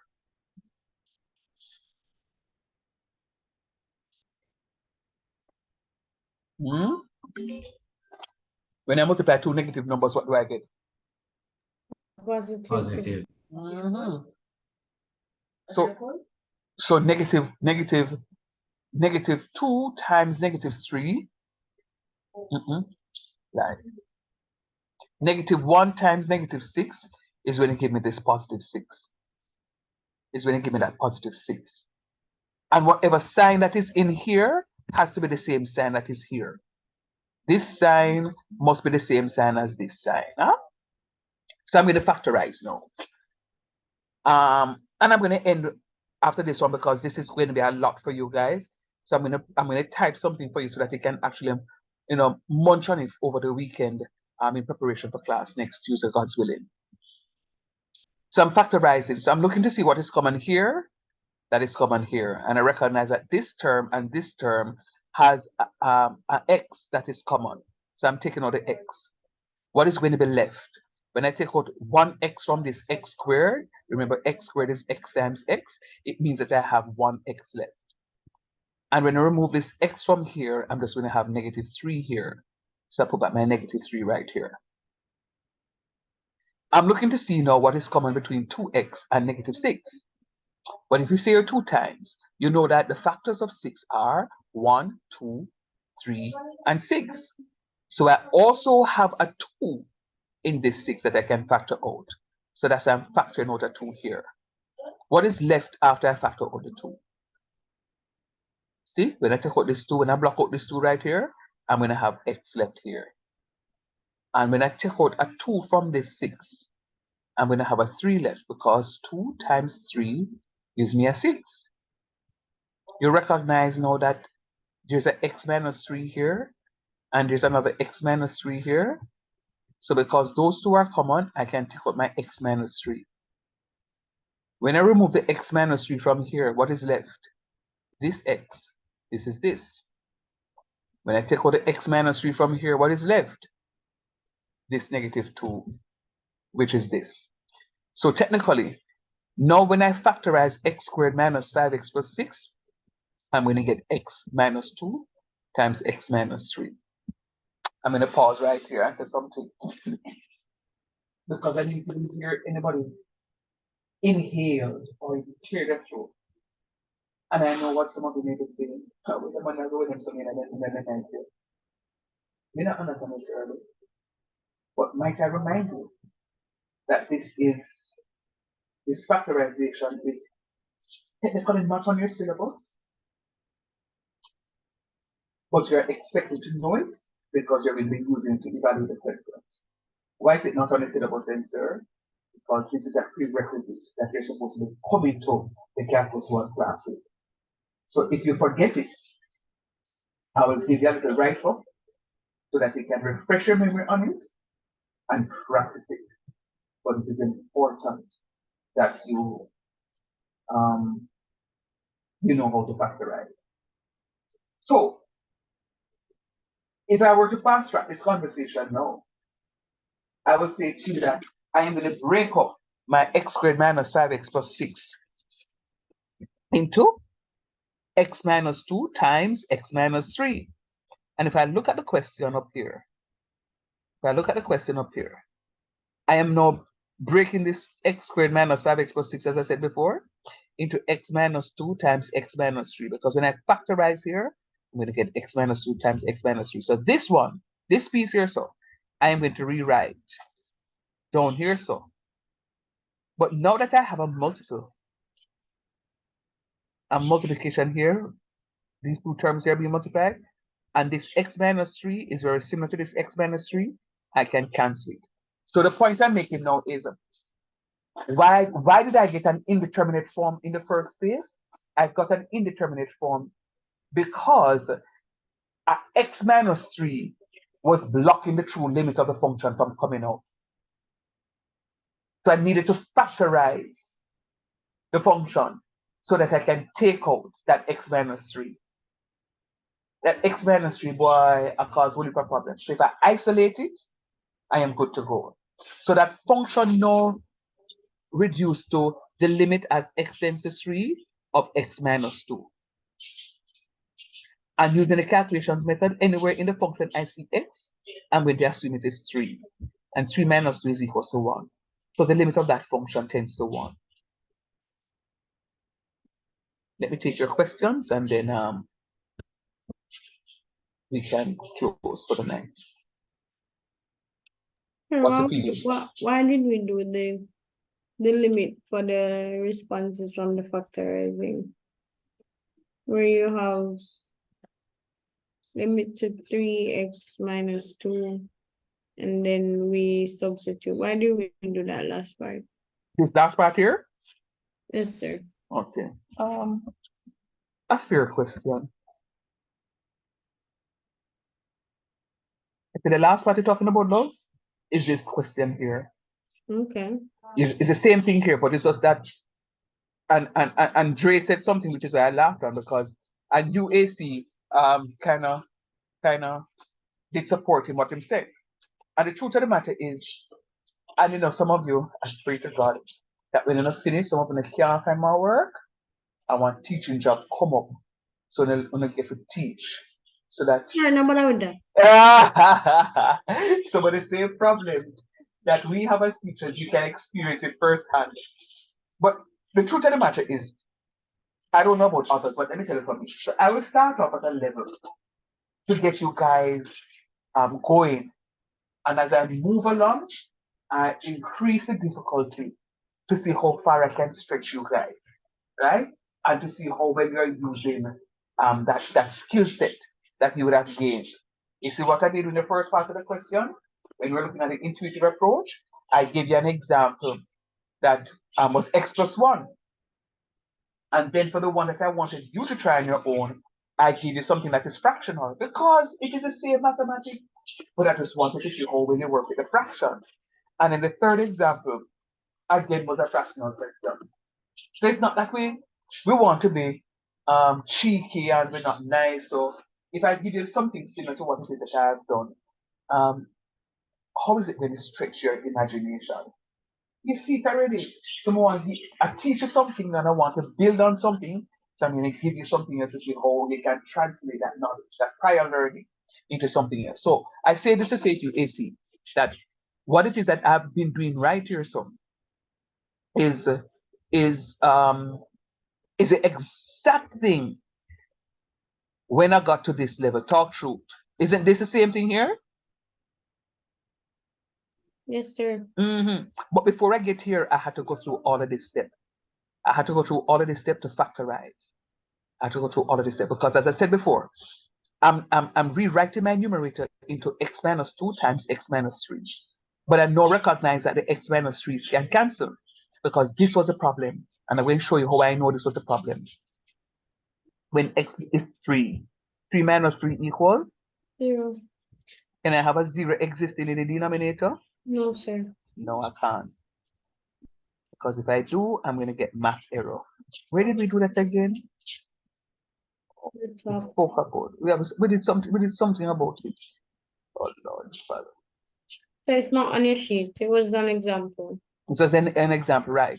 So I mean to put an example in here about that one. So I'm going to write a fifth example. All right. So that's what it is. I can't have a 0 existing in the denominator. Because if I have a 0 existing in the denominator, it's going to be math error. We can't do nothing with it. Can't solve it, can't work it, can't work it, can't do nothing with it. Because it's undefined. Undefined. Can't work with it. So because I know that my function in the denominator is x minus 3, and the limit is actually tending to 3, I know that that x minus 3 I would have to cancel out. And a little later on in life, when you become a little bit more mature mathematically, I'm going to show you a shortcut, but I can't show you the shortcut yet. You have to go learn to go the long way and understand the long way, and then I'll show you the shortcut so that you can make life a little bit easier. But I will be cheating myself if I don't teach you the correct way, because as I said before, this is going to come back. This, what I just did in terms of factorization, is going to be in almost all the questions that with all the areas that we'll be looking at. All the areas that we're looking at. Right? So just remember, and I'm going to give you the write up. Multiply the coefficient of the coefficient of x squared by the constant, and then get that sum, and then find two numbers when multiplied together will give that sum, will give the product, but when added will give the sum. And you can go ahead and you end up with your factor term into the x minus 3 times the x minus. All right. I know that last part that I did a while ago, you guys don't catch it, and that's fine. That's fine. I'm going to send you some stuff. I'll also send you the recording. Well, I'll post the recording to the channel. And what I'm going to ask you to do, you get some time, you're going to go through the material. Don't allow the material to build up on you and say, oh, me now do not weekend, so I go say I can study and catch up. And then something happens on the weekend where you totally forget that you had promised yourself that you're going to do some work on the weekend. So you have to be very intentional in getting the work done up so that you stay on top of things. Because I'm coming back to build it. I may step back just to ensure that you are on top of things by giving you one or two examples of what we did in class before. But for sure, I am going to be moving forward. All right, I'm going to pause here, and then I'm going to ask you a few questions. And this is for my purpose.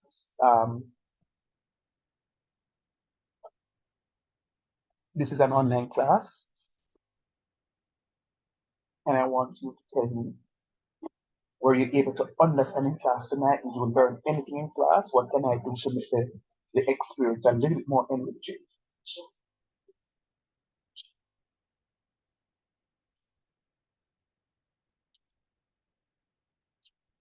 My experience was good.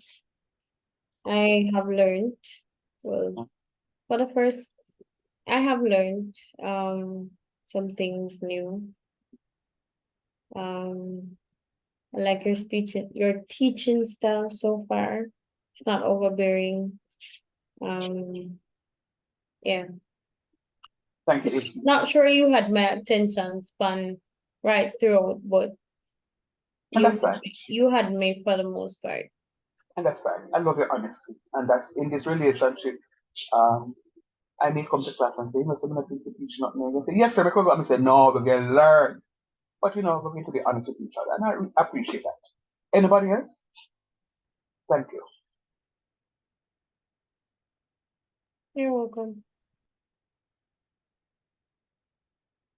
Come on, guys. You can't just not see it. And then I can't drop a seat me there. So not to talk to me. Come talk to teacher. Before I get into the comments of your teaching that, when are we going to actually use this in life? No, that's not story, man. The one you hold a question until it's calculus 2, you know. Me want you hold it until it's calculus 2. But yeah, you'll get questions like these. Their scenario, you know, funny enough, I had a student who I taught in the environmental studies program, taught him math in the environmental studies program. And Dre, the same question every night. him want to turn environmentalist. Why him a do this and I learn about this and I learn about that?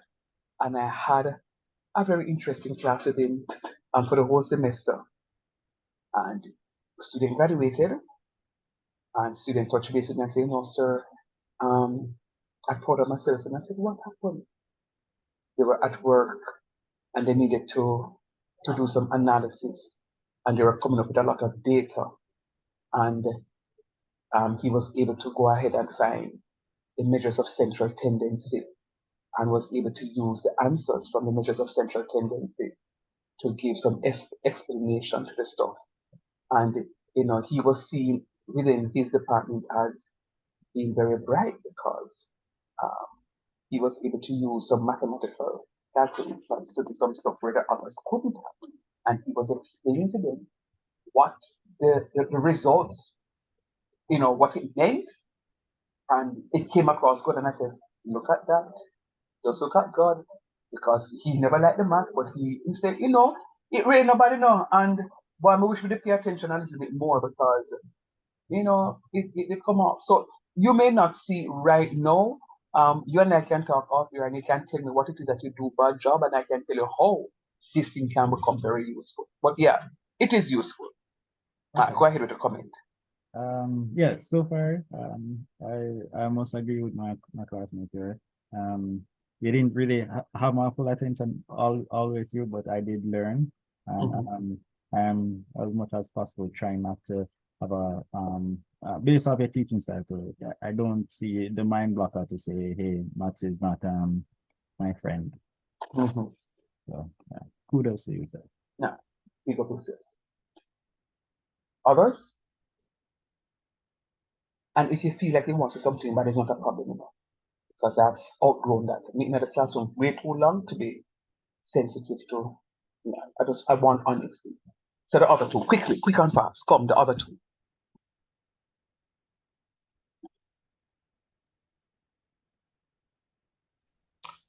Yes, sir. Yeah, man, your turn. Yeah. All right, sir. All right. Can I catch on to everything? And yes, sir. I catch it on soon. I want your face. You go on yourself still. Is it? Big up yourself. Simon, what do you say? Yes, sir, it's been fine so far. Just need to look at the factorizing and so on. Fair enough. All right. So so in about 2 minutes, I'm going to say something because that was a recurring decimal based on two of the comments.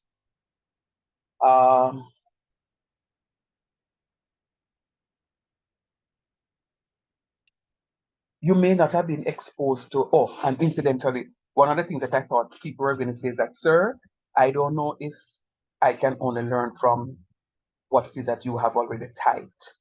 I only do this because it's a first class. I did hinted at it yesterday that I actually go to my whiteboard in my class and I actually write in my class. So I use different methodologies. So sometimes sometimes I may say, you know what, let me sit down and just prepare something for my cat plus two. And I'll go and I'll just type the question and just prepare my lesson, type up my lesson. And there are times when I'm teaching like the factorization and now I get it and I say, you know what, change screen. And I grab my pen and I start writing. And you'll see how that works because I do that interchangeably. So don't think that every night I'm going to come to class with this. I am going to mix it up because it's a different approach to the teaching and learning. The common denominator was, and I love the honesty, sir, you never always have my attention, but I learned. I don't know if you would have had, I guess not, don't know. You definitely would have had online experiences before where sometimes they may come across a little bit dragged, that you just say, oh, Jesus, so what time it is? You want the class to be finished. I believe my class is supposed to be totally engaging because learning is supposed to be fun. We can come class, we can have fun because when we have fun learning, it makes the learning so much easier. And that's just my philosophy. When you come to class and you may get the most difficult topic ever, but because you're having fun learning it. And like what Dre asked, sir, how this helped me in life. And one of the things that I do, you notice I give real life examples, talk about aeroplane, talk about ship, talk about bus, talk about truck, because what it is that I mean, I'm trying to bring um, the mathematics to the real world so that you can make connections with what is happening. Because if you learn mathematics in isolation, you're gonna wonder how this is gonna help me in life. But when I explain to you, say, no, say you're working on a warehouse and you have some pallets and you miscount and want to know how much. You just arrange to something in a matrix, rows and columns, and you can set up your simultaneous equation based on that. Boom! Once you do calculation and you tell the people them how much in that, and them will say, oh, you're bright. Say, no, it's mathematics. All right. So it is what it is. The attention as we get closer and closer or deeper into our relationship, you'll recognize that you know you'll be able to focus a little bit more, because when it gets a little bit more difficult, you're going to want to not multitask as much. And I'm not saying that you guys are multitasking, but it's on the first class. When you understand me more and I understand you, when I know I ask a question, I'll just say, AC, come on, wake up. And I say, why, sir? Oh, so I kind of doze off, sir. Yeah, man, I'm fully awake, sir. And there are times I'll say, go make a cup of tea. And there are times I say, the plan. Put that one side. Maybe we have a little quick conversation. Walk on your so forth and so on, right? So I will find ways to get you guys, your attention where it ought to be, because I understand the trips. Online, at Thursday evening, when I'm tired and then I have one more day to go for the week. And guess what? The class are not even 7 to 9, or 7 to 10, right? But no, those are my few words. I just have one question for you guys. Explain to me. I had a Hotmail account, which was my go-to account, and that was the first email account. Then email just come out, I create a Hotmail account. But as of late, I have up to today happened. Sir, I'm sending you some emails and they're all bones. What is happening to your account? What is happening to Hotmail?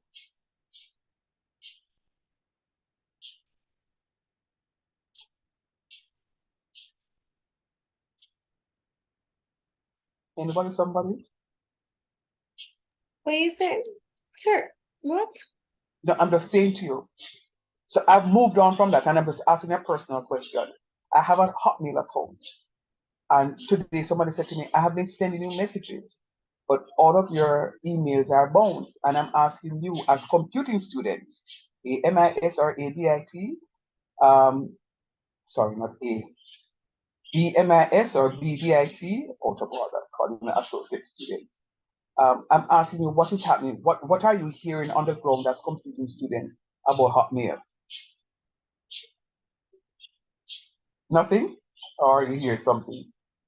So you have accident, man, name, sir. Name who? I saying you'd have to ask the gentlemen. They would more to hear than I am here. I would Okay. be hearing. Dre, what you know about the stuff and Chevy? Nothing at all, I can tell you. The only thing I can associate your scenario with is maybe your mailbox is full, and or maybe they might change they're upgrading their platform in the back end to Microsoft 365 or some stuff like that, but nothing out of the norm that I can tell you. All right, so I'm going to give you a homework, please, because the person said something to me, and I said, but I didn't know this.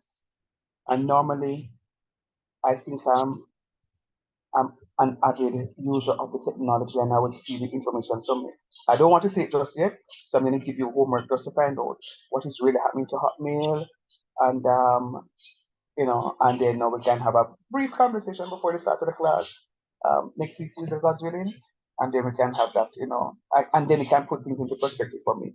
The point I'm making is I don't want you to see me as the dispenser of our knowledge. I want you to see yourselves as one who is going to come to the class and also educate their lecturer. I'm not one who believes that I know the cause. I want my students to come and educate, and I learn from my students. That's just one of the things about me. So you have homework for me. Anyhow, big up on yourself. We'll talk next class, eh? Have a good night, sir. See you to the rest. All the best, guys. All right, sir. Yeah, man, take care. All right, sir. Yeah.